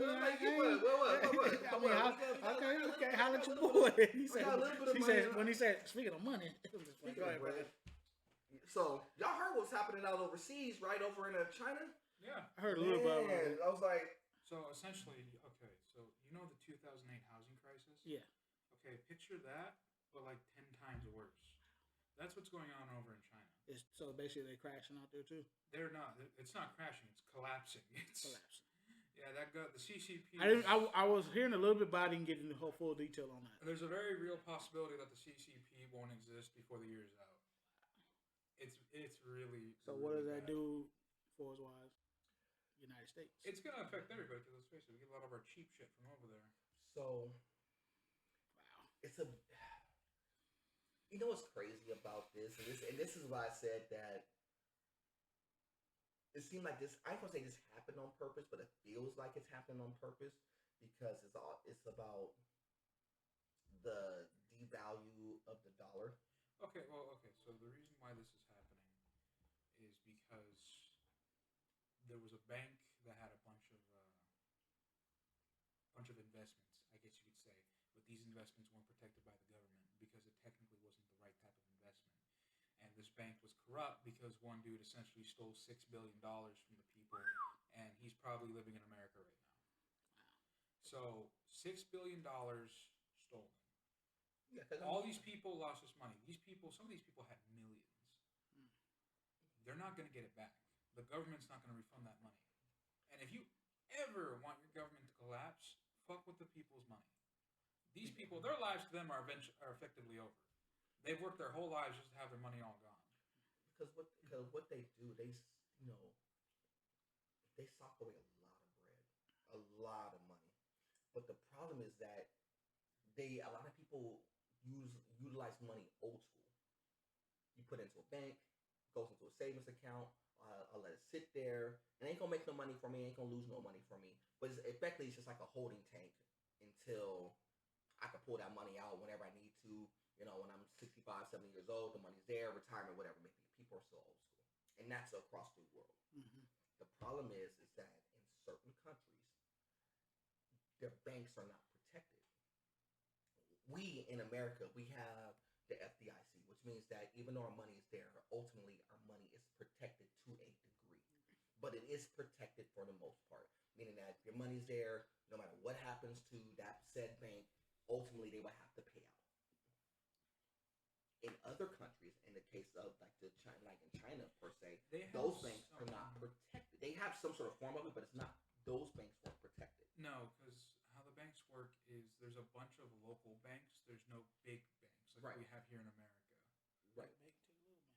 Because with our banks, what they do with the money in our banks, they actually use the money that's in the savings account and they reinvest. That's the reason why you're able to make some money. You don't make a lot of money. You make a very little amount of money. $1 at that. Yeah, but they basically invest their money. So ultimately, if they need to pull it out, they just pull it out of their stocks that they're investing so they can give it up. That's the reason why they do all this stuff. They give out loans, all this stuff. There's a lot of capitalist mindset when it comes to our banking system. China is a communist style banking system. At least that's what they claim. No, they are. Because it's like what's mine is mine and what's yours is mine. Yeah. Everything runs through us and you're just going to grin and bear it. That's basically what happened. And so when they took that money and said, look, you're not getting that money back. They basically, for lack of a better term, they basically strong-armed them out of that. Strong-armed regular working people out of their money that they've been like socking away, 100 here, 1,000 here, a couple of hundred here. You throw that money into the said bank because you think that the bank is protected just like any other bank, and all of a sudden the government say, nah, We can't make that money up. You ain't getting that money back. Have a Coke and a smile. Yeah, no. Instead they're rioting. And then and they're gonna revolt because you're talking like it's like Big said, you're talking about people's livelihood. Now, if you think about it in our terms, if you had $1 million in the bank and you're expecting like, dang, I could pull that money out in about a year, I could do yada yada yada, and then the government say, no, that $1 million that you have in the bank, that's ours. You can't get that back, and we're not giving it to you back. And ain't nothing you could do about it. That's basically what happened to them. You work from the age 17 till now to get said million, for it to be taken, and for you not to be able to have no recourse to get that money. You can't go to the government. What are you gonna do? Even if they riot and revolt, they're still not getting that money back. Even if they write it off, doesn't matter. No, that's dead money. This is what we call a total loss. They basically heisted. They heisted. So basically, I was gonna say. So basically, they just stole from them and say F it. Well, yeah, literally. Yeah, it was one. Okay, so what happened was, like I was saying, it was one dude at the bank who essentially stole $6 billion and then bounced. Right. The government can't afford. They have no cash. They can't afford to reimburse those people for $6 billion. So they're essentially telling them, oh, well, you should have been more careful. And now people lost their money. Now what happens after that? Revolution. They are on. It gets bad because now you're talking about workers. Now here's how this thing affects us. So let's say that they stop making certain goods that a lot of the other portion of the world needs, including us. Okay, so yeah, say something like simple as Cam's phone case. I mean, let's go something bigger. Not that this is not even just saying not even the phone case. Let's say that they are the ones who currently make the chips for your phones. That's Taiwan. I'm just giving you an example. If they make the chips, or if they make the motherboards, or if they make certain pieces to that phone, ultimately, a phone that is currently running $1,000, and if they revolt and say we ain't doing it anymore because we're not gonna be able to make no real money off of this, now said phone is like $1,700. Wow. No, yeah, things are gonna go up in twice or triple the price. Certain things, not everything. Because certain goods, a lot of goods. Now the market's really gonna crash. No, it's not going to crash. It's just kind of like one of those. No, America's gonna go through a recession pretty soon. And that's a different thing. It's not a recession. It's a market correction. Yeah. I want y'all to really understand the difference between the two. America, for the last 8 to 9 years, has been making so much money. We started off at our Dow 8-9 years ago. Our Dow wasn't even. We didn't cross the 10,000 mark as far as like 10,000 in the Dow. We're almost 20,000 into the Dow. That was numbers that we have never seen before, and we've never really achieved.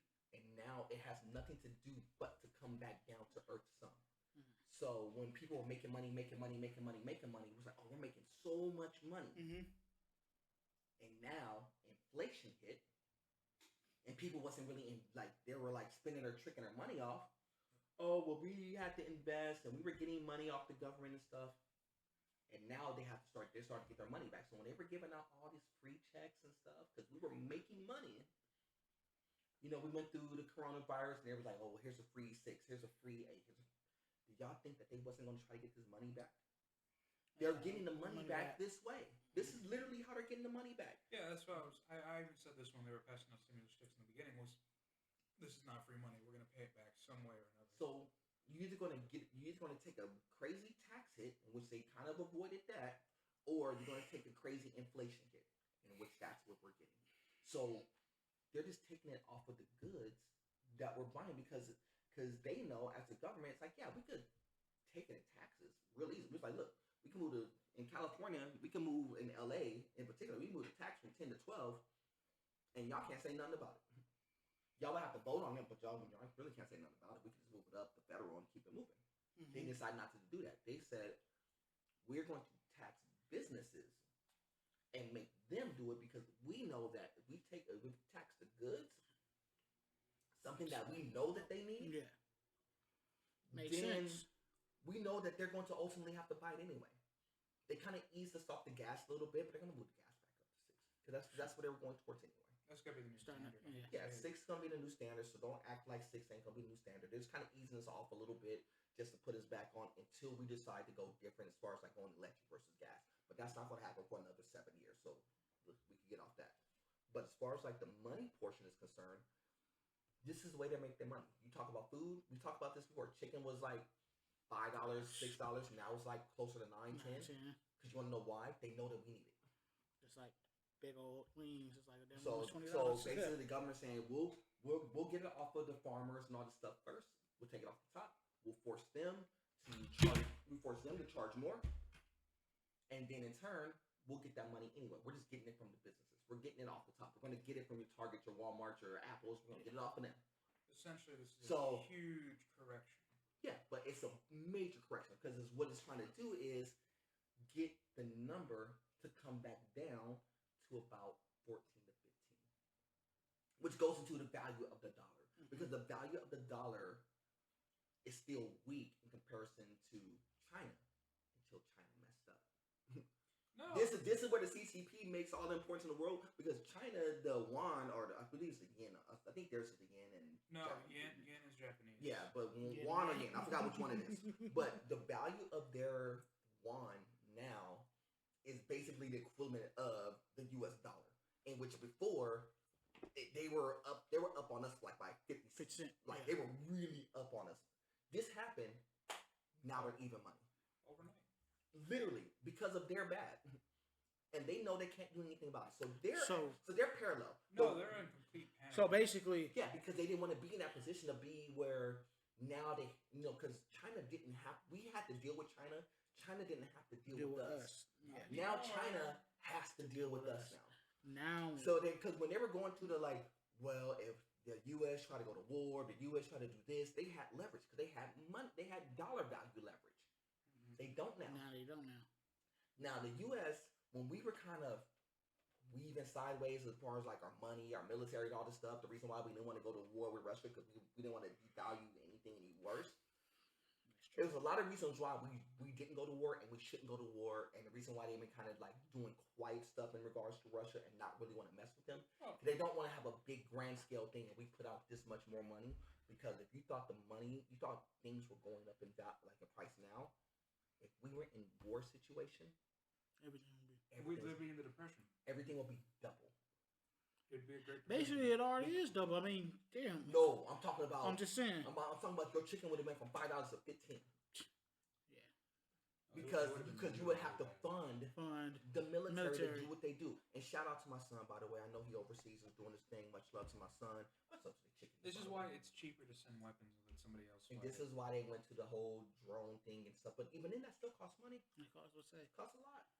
But be it as it may, this is all part. It's like it feels like a big grand scheme to get everybody to get to a literal dollar amount.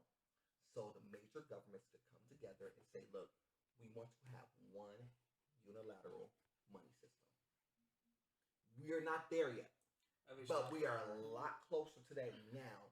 And once the U.S. go through this market correction, and China did what they did, all they really need is just the European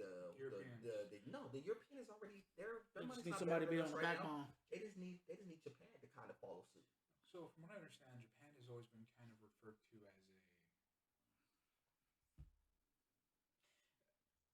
a safe point, as the yen has been pretty consistent throughout its entire existence. It's never gone up in value, but it's never gone down. Yep. It's always just been what it is, which is why some people refer to it as like a safe money. Yep. Japan ain't gonna never go out with no money. Because nobody really, because they have enough goods and stuff that they could kind of do their thing. Mm-hmm. Because they figure them as being super, they're super valuable. They're kind of like Switzerland. They're like the Switzerland of the East. Nobody's gonna really mess with them, and their value is always good because they are very tech heavy. And as long as we are tech heavy with them, they're gonna be just fine. Yeah. But they do need them to kind of play in order for this one unilateral dollar. So when you talk about when you talk about like Bitcoin, this is basically their version of like making the dollar across the board where you can use it any place without no conversion. You remember Cyberpunk 2077? Yep. Okay. Remember in that video game there was only one currency? Yep. They called it the I forgot that the name. euro dollar? Yes. Or the any? The any, yeah. Yeah, essentially, I know it's a little off track, but it's on the same topic of money, is that essentially in that game, the reason the any exists is because that was decided to be the one world currency. Correct. You know, I wouldn't be surprised if we have something similar to the any in about 2030, maybe a little sooner, maybe a little later, but around that ballpark. Because this was all setting up for it. Now, for us, it'd probably be more. I'm not going to say Bitcoin. Like, it's not going to be. I don't think it'll be a digital currency. I think there'll still be some form of physical cash, but no, it's going to be all digital because you could control everything digital. The only thing that'll be physical about it is the card. Because they are setting everything up to be digital, and even then, they're going to get you off of cards. What do you think? I mean, they already tested out the little chip in your arm and stuff, where everything's kind of essentially based on that. They're already testing this already. You are going to be your card essentially, right? And so this is why they're I mean, I know it seems like all was super futuristic. They already have like little some jewelry. Amazon They got jewelry rings and stuff where. Yeah. Visual recognition, go in there, buy the stuff. They're way ahead of schedule. There's an Amazon store that you go in, you do your shopping, you literally walk right out. It scans your face, it takes the money right out of your account. Well, you punch everything right at the, punch everything right at the punch everything right at the essentially as you grab it. Yeah, essentially as you grab it. We have it. We have it. What do you think the Walmart Pay is? Yeah. It's the same thing. It's just all we do is just scan the thing at the kiosk and walk. The only reason why we have to stop at the kiosk is because they want to feel like it's a security thing. Because Walmart's still scared of losing product. If they wasn't afraid of losing product, we wouldn't have no cashiers. Just because this isn't popular. The cashiers would basically only exist for people who walk. And they would just be there just to kind of the elderly. Yeah. It's basically for the older people. I can see that happening because they are already trying. They are already going to this. They're already going to this. Mm-hmm. So when you see certain stores already remodeled, there's only a handful of cashier lanes, like 2, and then everything else is self checkout. And then they're trying to like basically impose the Walmart Plus on people, just like Amazon with the Amazon Prime. So they don't have to worry about Amazon Prime because Amazon Prime most people already have. So all you have to do is just say, look, hit this button, grab this. We can already pre-charge you because the card's already on there. Walk out the building. Same thing. It's just Walmart's just ready to lose product. Target already have a plan in place to be exactly like Amazon. Amazon already set the stage for this. So if your retailers are doing it, what makes you think the grocery stores aren't going to follow suit? That's true. It's just a matter of time. They're just ahead. They're ahead of schedule. Like 2 years. I would say 2-3 years. Probably. No, they're 2 years ahead of schedule. Because they wasn't going to do this until like 2025. But they're 2 years ahead of schedule because Amazon got quick to the gun and they figured out, well, we could at least test market, see if it works. So it happened to work. Walmart being dum-dums and not like, they were like, well, we'll come up with our little plan, even though it's not great, but we'll work with it. Target already has a plan in place. They're just kind of putting it on ice until they know for sure this is the way they're going to go. And then grocery stores just waiting on the sidelines because they're old school. I mean, I wouldn't say none of this is really cause for alarm. I'm not saying people should panic or anything. It's just it's good to stay aware of what's going on because eventually, even if it's overseas, it will affect us. Everyone's gonna feel this. Of course, because things that happen in China don't act like it doesn't affect us, and it's vice versa. Something that happens over here affects your major parts of the world. Something happens over here. It does hit Europe, it does hit Asia, it does hit everybody because we are that heavily influenced.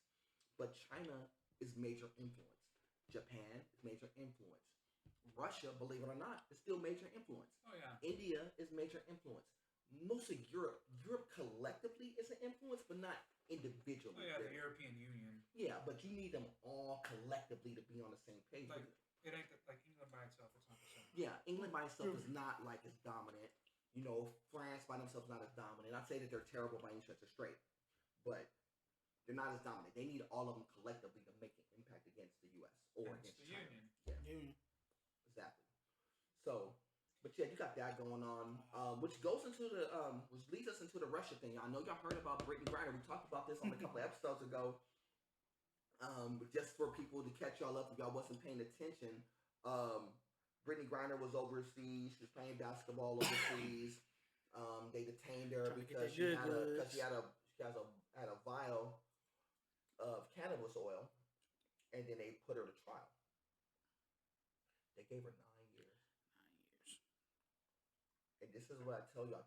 I mean, I know everybody's trying to rally to get her home and all this stuff. They think that in the U.S., it's a drug charge is a nothing charge.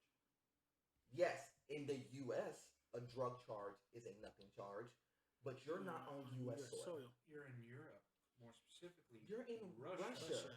If she wasn't as famous as she was, her ass would have disappeared. They wouldn't be talking about it only because that she is a Olympic star, WNBA star. She is all of the above. Yes, that's the reason why this is a conversation piece.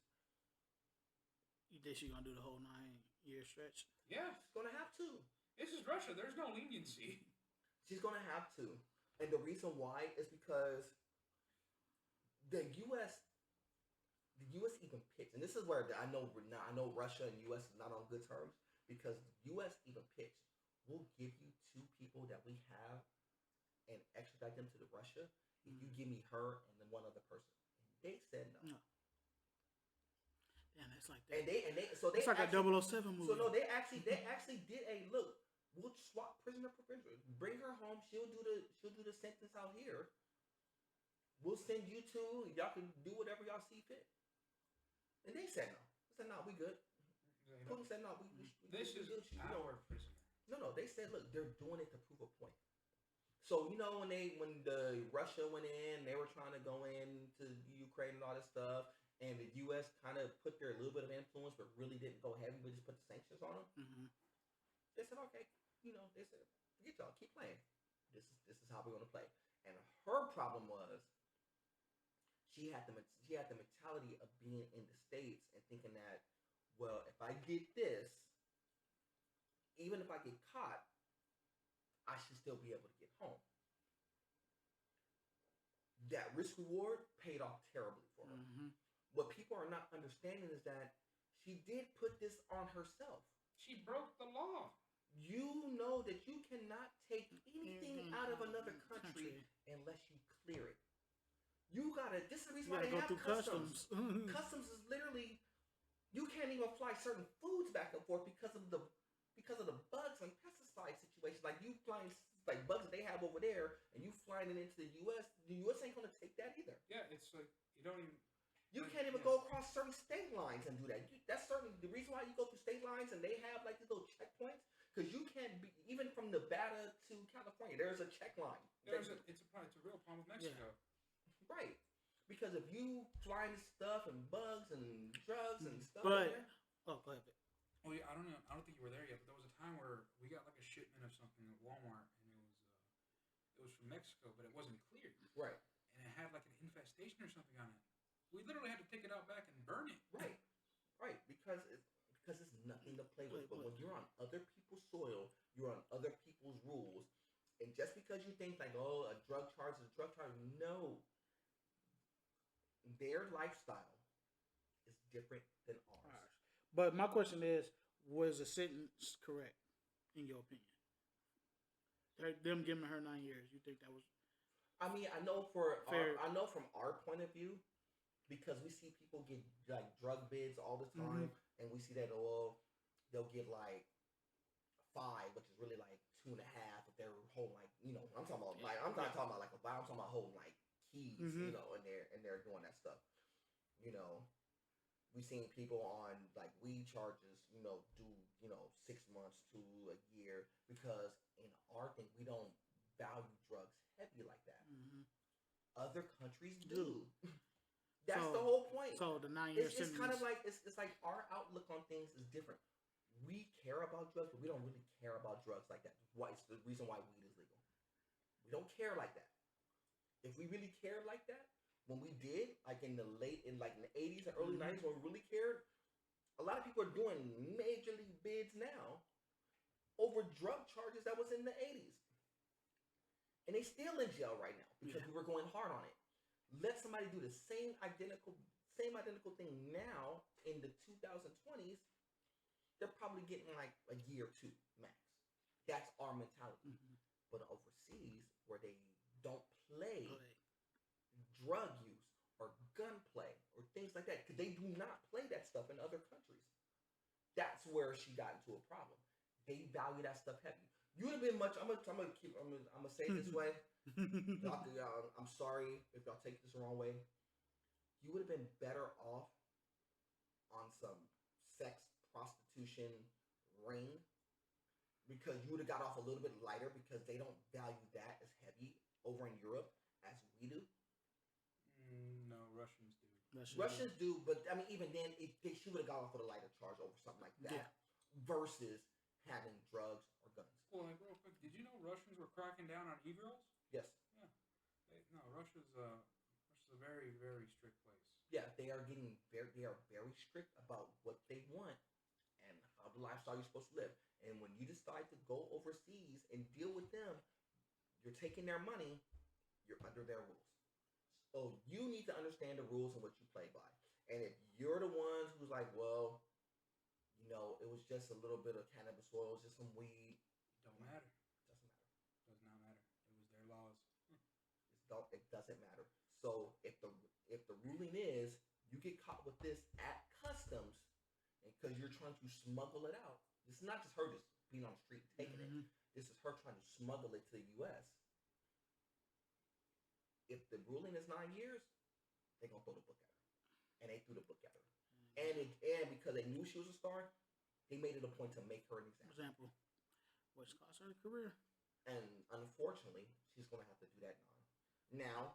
The U.S. may go in and renegotiate and make her may go back in and maybe give her, hey, we'll throw y'all a little something. Maybe we'll ease up on a restriction or two. Just, like I said, we'll do the same negotiation, ease up on the restriction. Maybe we're gonna.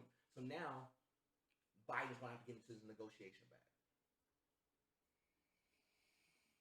Well, to get her out, if that's important. But see, here's the problem. I don't think it's that important. It's important because the social media is making it important, because she's an Olympic star and she's a celeb, and then they try to make the point of, well, if this was somebody else, would you put the same effort? Because they did. No. There is precedent for this. Remember when it was I forgot the rapper who was overseas and got caught. Oh shit! Damn. I forgot. Was it Glassy? No. It was over. He was overseas and he got hemmed up overseas. Damn. And then I remember that. And they made it a point to get that. Now it wasn't Russia per se. It was another country. But they made it a point to get that boy up out of there as soon as possible. Now keep in mind, we're cool with most everybody in Europe. We're just not cool with Russia. That's the only difference here. But they made it a point to get him up out of there. And they're saying, like, look, if it was a male athlete, would they have done something different? No, they would have done the same exact thing. But I'm gonna tell you, well, what if it was LeBron, or what if it was this person? I'm gonna tell you right now, LeBron wouldn't have put himself in that position. No, I was gonna say that. LeBron's not sitting up there trying to smuggle out drugs.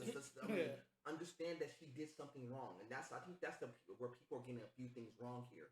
She did do something wrong. I know that goes against what everybody wants to. Everybody wants to get her home. She smuggled, but she did something wrong. Yeah, overseas. It's not a case of where she's a victim. She broke the law, and she got caught, and she broke the law and got caught. You're on camera at customs. Yeah. So what do you expect? I mean, I get and I feel for her family and stuff like that, but her family, all that stuff. Like you gotta be careful when you go overseas to somebody else's country. Don't expect to break the law and expect to get a pass. Russians.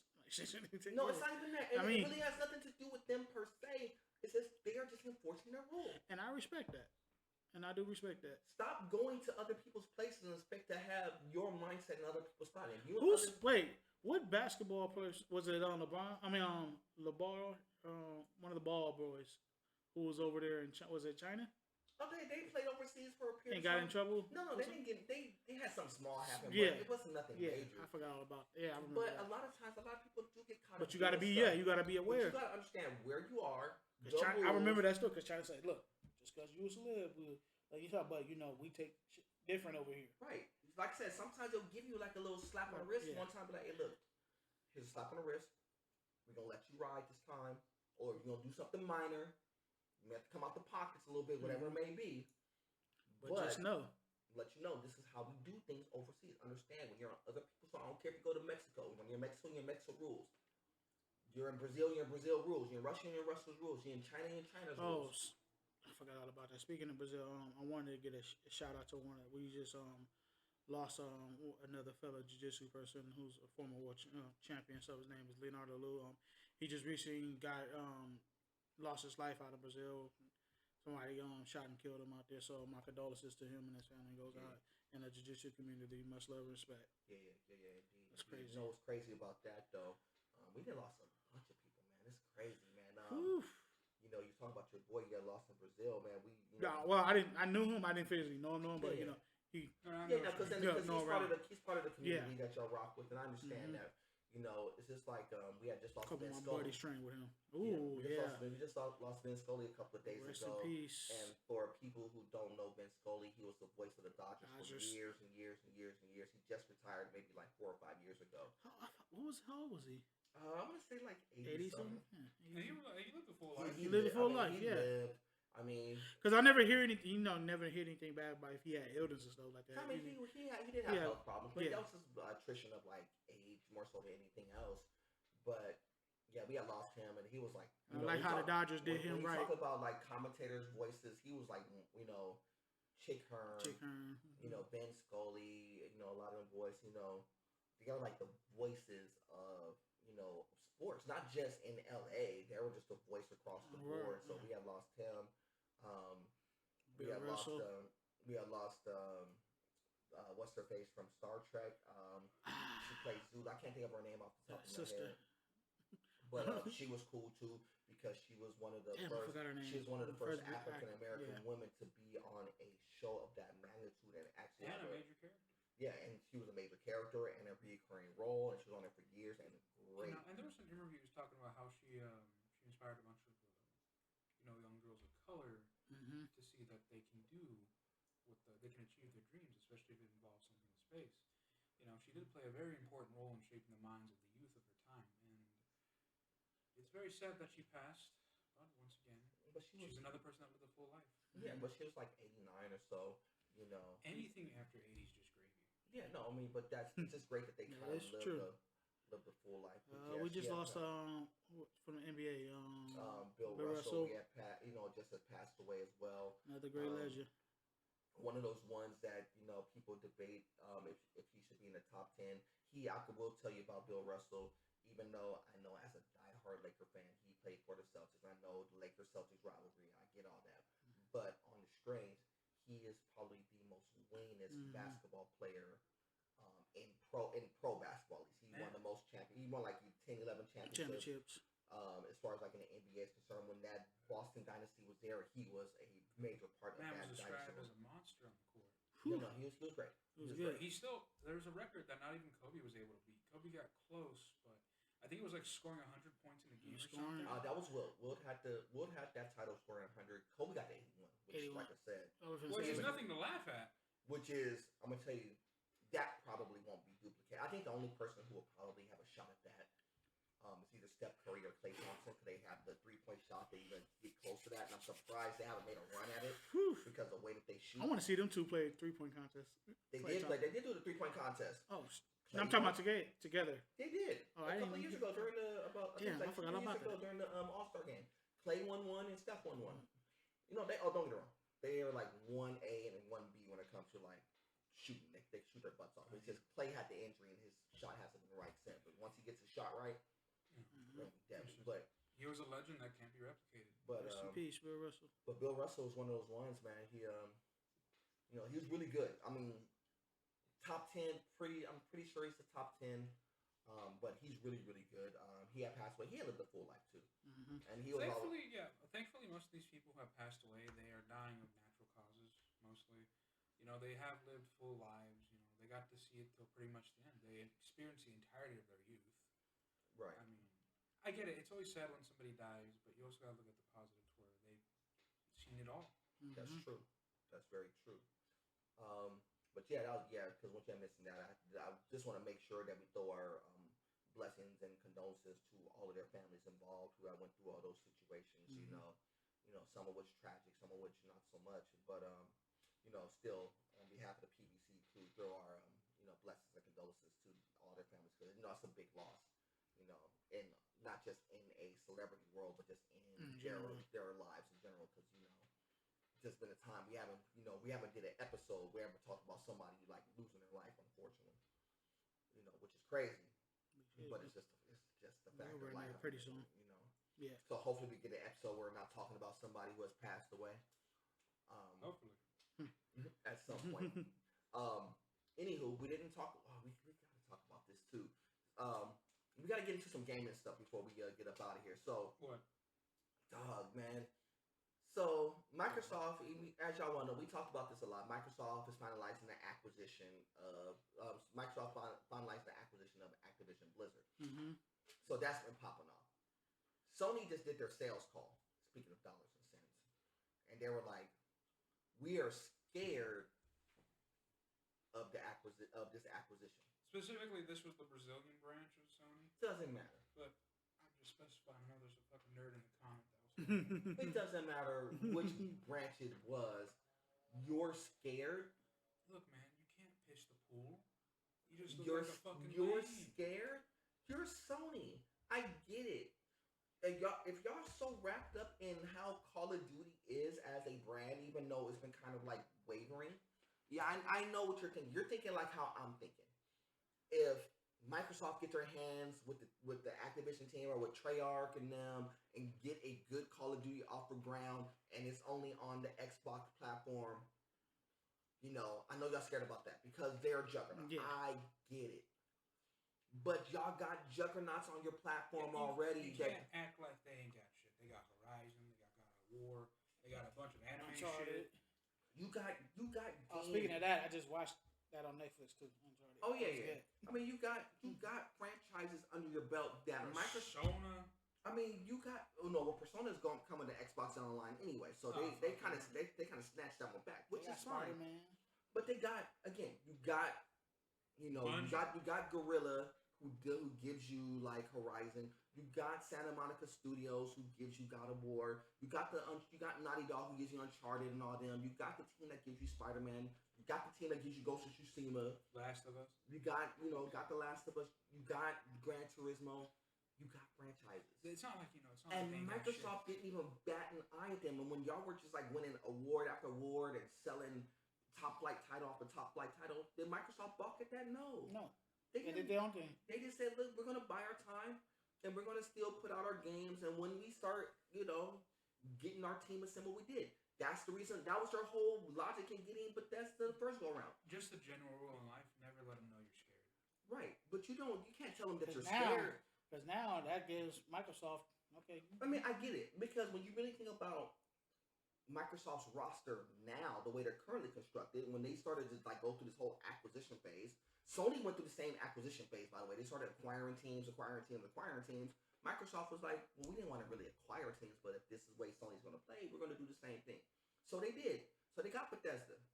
And now it seems like they got Bethesda on the cheap. Yeah. I mean, in hindsight, it's like, dog. I mean, Bethesda was kind of like, y'all pulled Bethesda for like, 6.5. They got them at the Dollar Tree. Yeah, I mean, it's like, dog, y'all got them on the cheap. But you got great franchises there now. Now Microsoft went ahead and get Activision Blizzard. So that means they got some of the PC market on lockdown now, and they get Call of Duty, and they get Jack and Daxter, some other games. They get all this stuff, but it just evens the playing field. It's not even. Why are you scared, Sony? What, you think Microsoft is going to steamroll? They're not going to steamroll because of the acquisitions.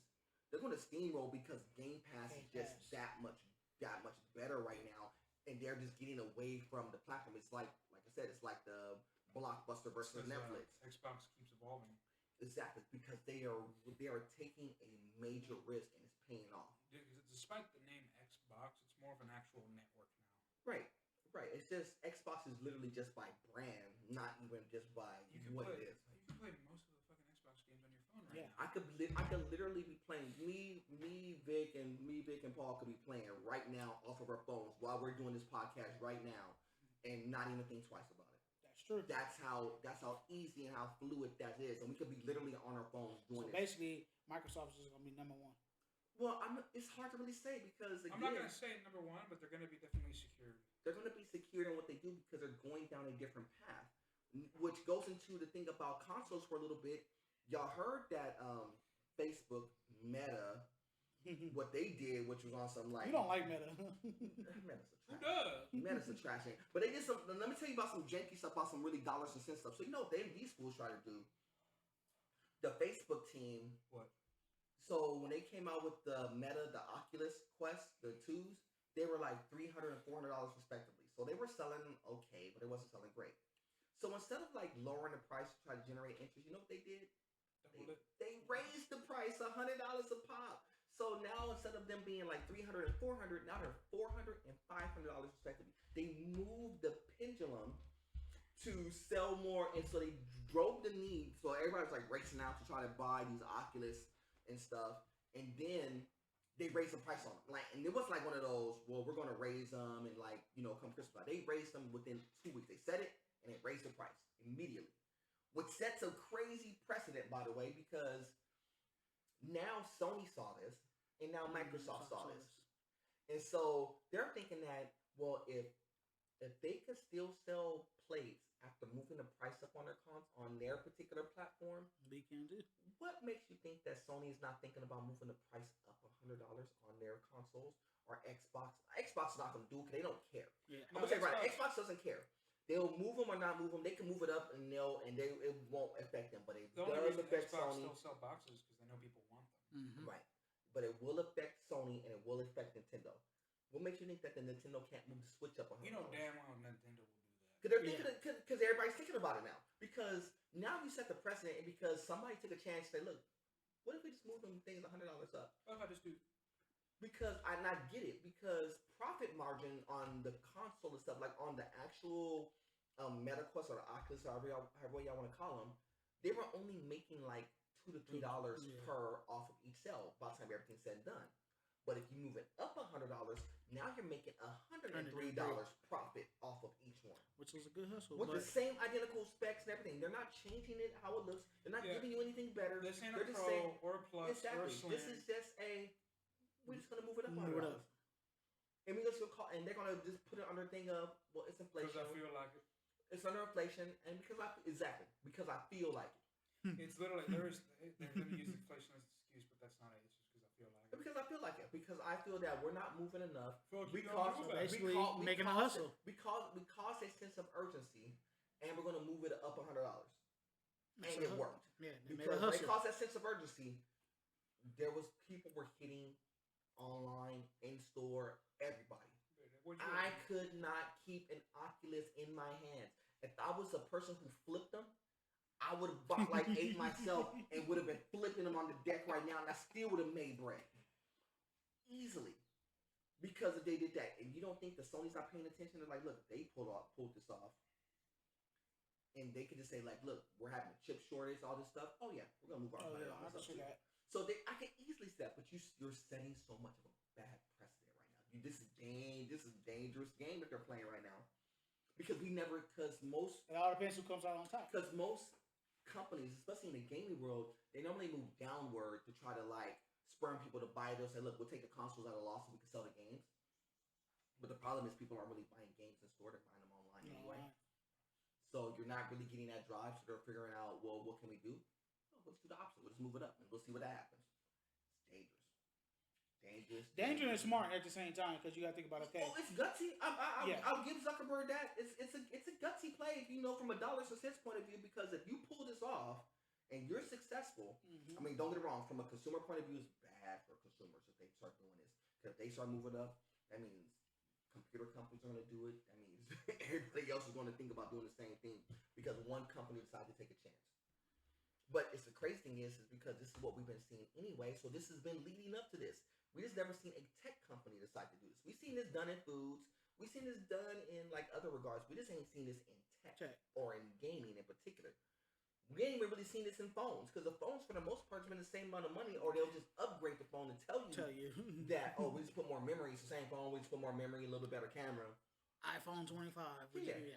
So they're actually giving you the illusion that it's so much of a better phone, but there's not much difference between 13, 12, and 11. There's really not. from an inside of the box is really just a memory thing and a camera thing. Everything else is the same identical thing. Be it as it may, Facebook was like, we ain't doing that. We gonna keep our stuff just as is. Let's see what they do. And it's about to pay off dividends for them. It's not gonna pay off dividends now. It's gonna pay off dividends in November and December. Because kids still want it. People still want to buy it, and now they're gonna sell them on holidays at $100 more.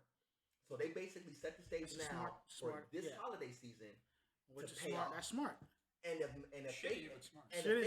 That's a hustle. Now, if they pay it off, you don't think that Sony's not thinking about this? Like, well, if they do this, we could get our consoles off the ground, the ones that we have left that we still are trying to have a little bit of hard time to sell, and move it up $100 and make $100 profit.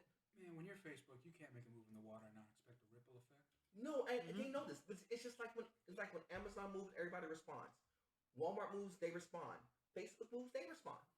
Everybody else responds in regards to who it is. It's just when, I know Facebook is knee deep and they were taking losses and stuff, and I know they're trying to offset the loss, but this is gutsy. It's not consumer friendly. Don't get it wrong. This is not consumer friendly. We're gonna see what happens, man. It's gutsy. Wait and see. It's gutsy, but it goes into like the risk and reward. Take chances, because Microsoft took chances, is paying off. Facebook apparently taking chances is paying off. Even like with Sony got games too. They own like the whole Evo thing I talked about earlier. That's all Sony. Microsoft had no parts of that. None. All of those games are Sony branded games. That whole event was literally put on by Sony. That was all them. Good job by them, by the way. I give them props. That was like one of the good smart things that they did was buy out Evo and take over that operation. That was smart. And in the process, they got themselves Street Fighter on their own because Street Fighter will not see the light of day on Microsoft consoles because they negotiated that out.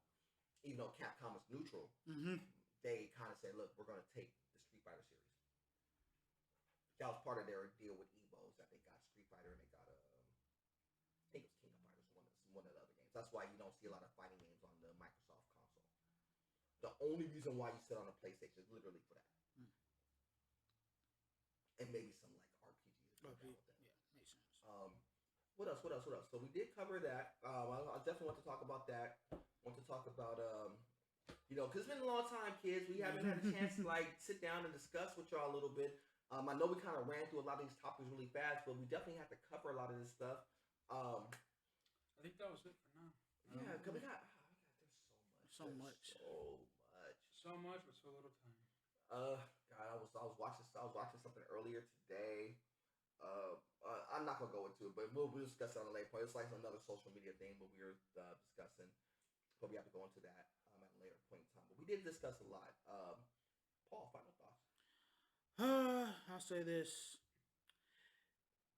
keep your financial stuff in order, and if you try to go overseas, just be careful. Don't do nothing stupid to get you locked up out there, because as you seen, Russia ain't playing. Well, I don't think it's just Russia. I don't think nobody's playing right now. Nobody playing. Go overseas. Traveling in general. And two, if you're gonna do an apology, make sure it makes sense. Don't go on national TV. Do with a phone bomb apology. And as far as everything else, God above all, much love and respect. That's all I can say. Indeed. Big talk to him. Well, we did talk about a lot of stuff today. Not all of it positive. Most of it could be concerning, but as long as you keep clear head and you keep your finances in check, simply don't overspend, save money where you can, and you just keep your head above water. And more importantly, just keep your faith. Yes, sir. With faith, you'll get through anything. You got to remember, this life we live, it's all temporary. We're here to experience the world and then head home once we die. So keep your faith, brothers and sisters out there. It was good to be back with my brothers here to talk to you all again. And I'm looking to episode 28. That's going to be another one. Or 288. 288. It's going to be 288. That sounds like a movie, a scary movie. PVC 288. But in all seriousness, that's all I have to really say to the rest of you. If you did make it all the way to the end, thank you for listening. Appreciate that. Thank you for getting this far. And if you have made it this far, please subscribe. And if you don't subscribe and still got this far, fuck you. No. We ain't doing that. We ain't doing that. We are appreciate y'all rocking with the squad. If y'all made it all the way this far, it's all love. It's all love and support. We ain't trying to like just hijack. We don't do this for like likes and stuff, but we are trying to move the channel. I'm gonna be dead honest with y'all. We are trying to move the channel. We're trying to grow. We're trying to do some things. I appreciate each and every person being in support. Like I said, tell your friends, tell your friends, tell your mamas. You know, tell your mama. Oh, look at that. Cameron's on damage control. He want Ray Charles right there. Tell your mama. Tell your pa. Tell your mamas, you know. But I'm only semi-joking. But yeah, thank you for getting this far, regardless of everything. And even if you don't subscribe, we hope you come back on next episode. Yeah, you know, we got a lot to talk about. This is just the tip of the iceberg. We had a little bit of time to sit on some stuff. But Cameron. But let's go here. Cameron's final thoughts. Dang. Was he the father? Take care of yourself and each other. I guess that's kind of the whole Jerry Springer thing. We gotta get him a blonde wig. I mean, we gotta dim the light so he can say his final thoughts. Exactly. It's like take care of yourself and each other. I mean, but it's kind of funny, but it kind of holds true a little bit because, you know, you definitely gotta be aware of who you are, in your life, in your situation. But you also gotta look out for your team around you. That goes into twofold. That goes into what we talked about at the very beginning with the girl being flown out by a dude. You know, you do gotta be aware of who you are as a person. Just because somebody is asking you, that doesn't mean that you are obligated or bound to it just because there's a little bit of money involved or whatever it may be. You got to make good, sound choices for you. The take care of each other part of the equation is just like with anything else. If you have a circle of people who you value, look out for that circle. Whether that's your friends, your family, people whom you work with, whatever it may be. If you value them, you need to look out for them and make sure for their well-being. You don't let crazy things happen to your squad and to your team and to your family and to your relationships and anything like that. And you not do anything to try to be there, be in support, look out. That is your job. That is your responsibility. That's what you call being a good friend, being good in your relationship. You look out for your team that's around you. And I'm always a big proponent of that. Sometimes that does not have to be all on display at all times, quote unquote. You don't do it to be flashy, just to be that person. You just do it when you know that it's right. You just got to be in the trenches, knowing to be in support. You know, tell Microsoft we want some money. if Microsoft wants to sponsor the podcast crew, we definitely will take that under advisement. They did that. We definitely take that under advisement. Look, Cam knows what he's talking about. He used to work at Micro Center. It was like, dude, we could we'll take a little bit of sponsorship money. Shout out to everybody who's working under the team, by the way. Bethesda, Obsidian, all of them. Shout out to my boys at Obsidian, man. It's been a cool minute since I talked to y'all, but y'all doing good things out there, and I know y'all got a new game up in the mid that y'all working on. Busting moves. So shout out to them. But besides that, the other thing is like, you know, we said this before. We're gonna say it again. Be aware of your surroundings. Don't be rolling up in other people. Don't be rolling up in other people's area thinking that everything's cool. You know, you gotta understand like where you are and what you're about and what they're about. You gotta understand that when you're in other people's area, you're in other people's rules and governing bodies. So just be aware. Don't dive in somebody's refrigerator unless you're going to and I know that is the opposite take of what everybody's been saying. And I know everybody's trying to come to Britney Griner's help, but I'm gonna keep it a buck with y'all. She did something wrong. She's in the wrong in every single She's way. in the wrong. So until y'all understand that what she did was wrong, acknowledge that first, and then go in and figure out how you're gonna try to help. But she has to acknowledge that too, and she actually did acknowledge that by her actually pleading guilty. But see, that kind of flew under the radar too. That y'all didn't understand that she actually pled guilty. She didn't just say, I'm innocent and they found her guilty. No, she pled guilty. So she admitted her wrong. Yeah, that's why they go to... So the social media space need to That's why they go to trial. It was quick. Right. The social media need to account for that she did something wrong. Yeah, and so don't act like she was 100% right. But I'm not saying that just because a person do something wrong, you got to throw the book at them. You just got to understand where you are. Because a lot of people, they are not going to have any choices come consequences. Who you are. And that is not just built upon... you know, what you look like. That's built upon you were born an American and you're on other people's soil. That's sometimes this is how it goes. You are going to be looked at differently when you're in something in other people's land. Racism does exist, and it's not just a black and white thing. Sometimes it's I'm an American in European soil. I'm an American in China soil. I'm American in Russia soil. That is a form of racism too. People who think racism is strictly between black and white, or just white and brown people, just clearly don't know about Europe. No, they just don't. I understand that a lot of people haven't had a chance to branch out, and they don't think about it. They only think about them and how it affects them in their own little box.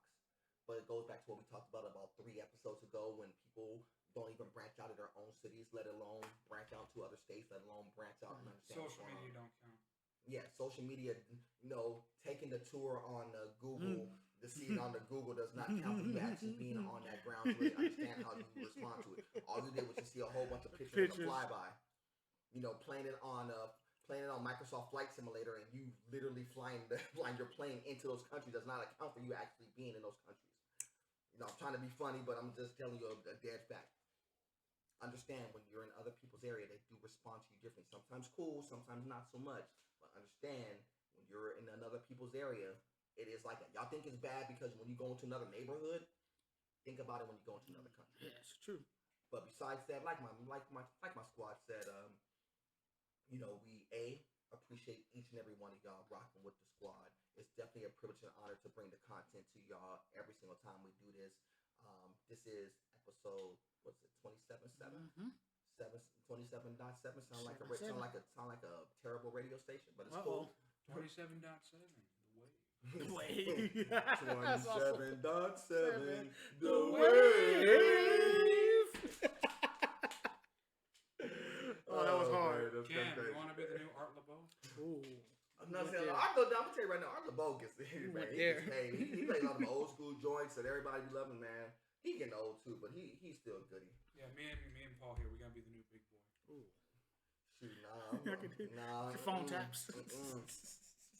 I can do phone taps. Phone taps, nah. It's like, you know what? We ain't doing pod. We're gonna go get our own radio station.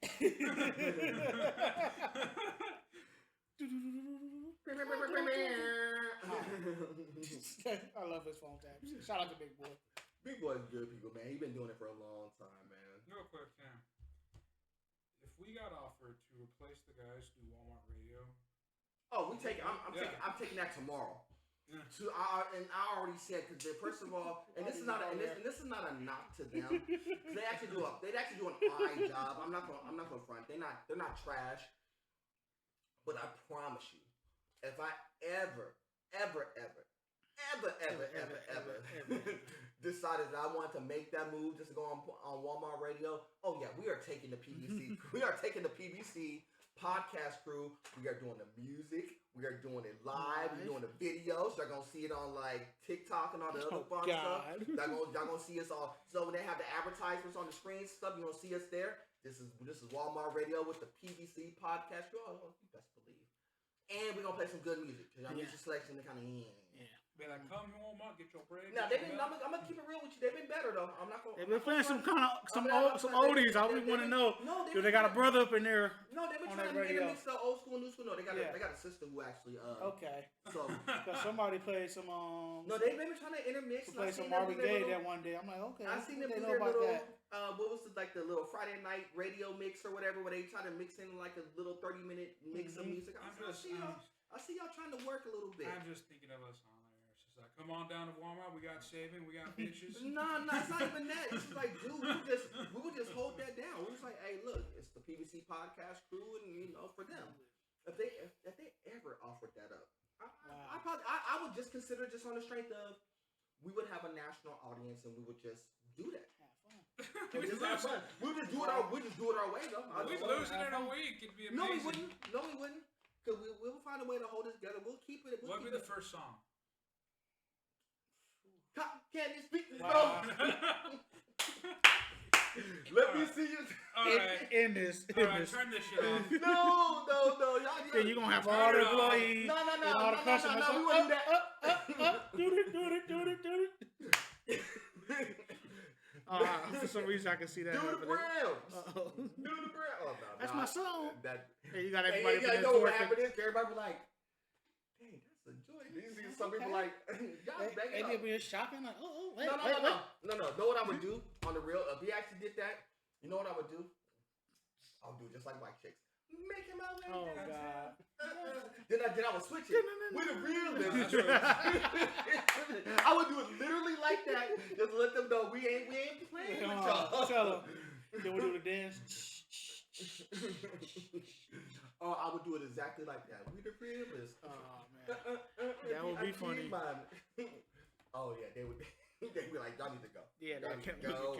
No, we barricade ourselves. No, I would play the edited version. It would be fun. I would play the edited version. It'd be a good experience. And I would just say, hey, look, this is my nod to white chicks. What? Then I'll go through a regular playlist. then we get to Do the Brown. I can picture them. Can't this fit and grow? Let me see. I can picture them with Cam. It's like, you mean to tell me that you are not white? Exactly. All right, turn it off. That's great. You know what? Oh man, that's funny. Shout out to the squad at Walmart Radio, by the way, man. Y'all right. But if we get a takeover plan, oh y'all gonna love us.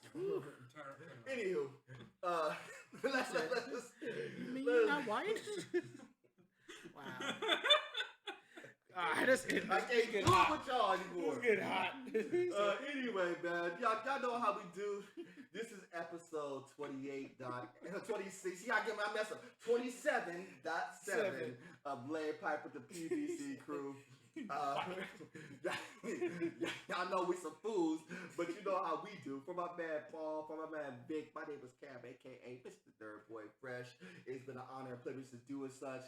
Like always, family, no matter what the antics and stuff is, you know it's God above everything. Until the next time, family, we will do this again soon. Much love and respect. Peace. He said, you know.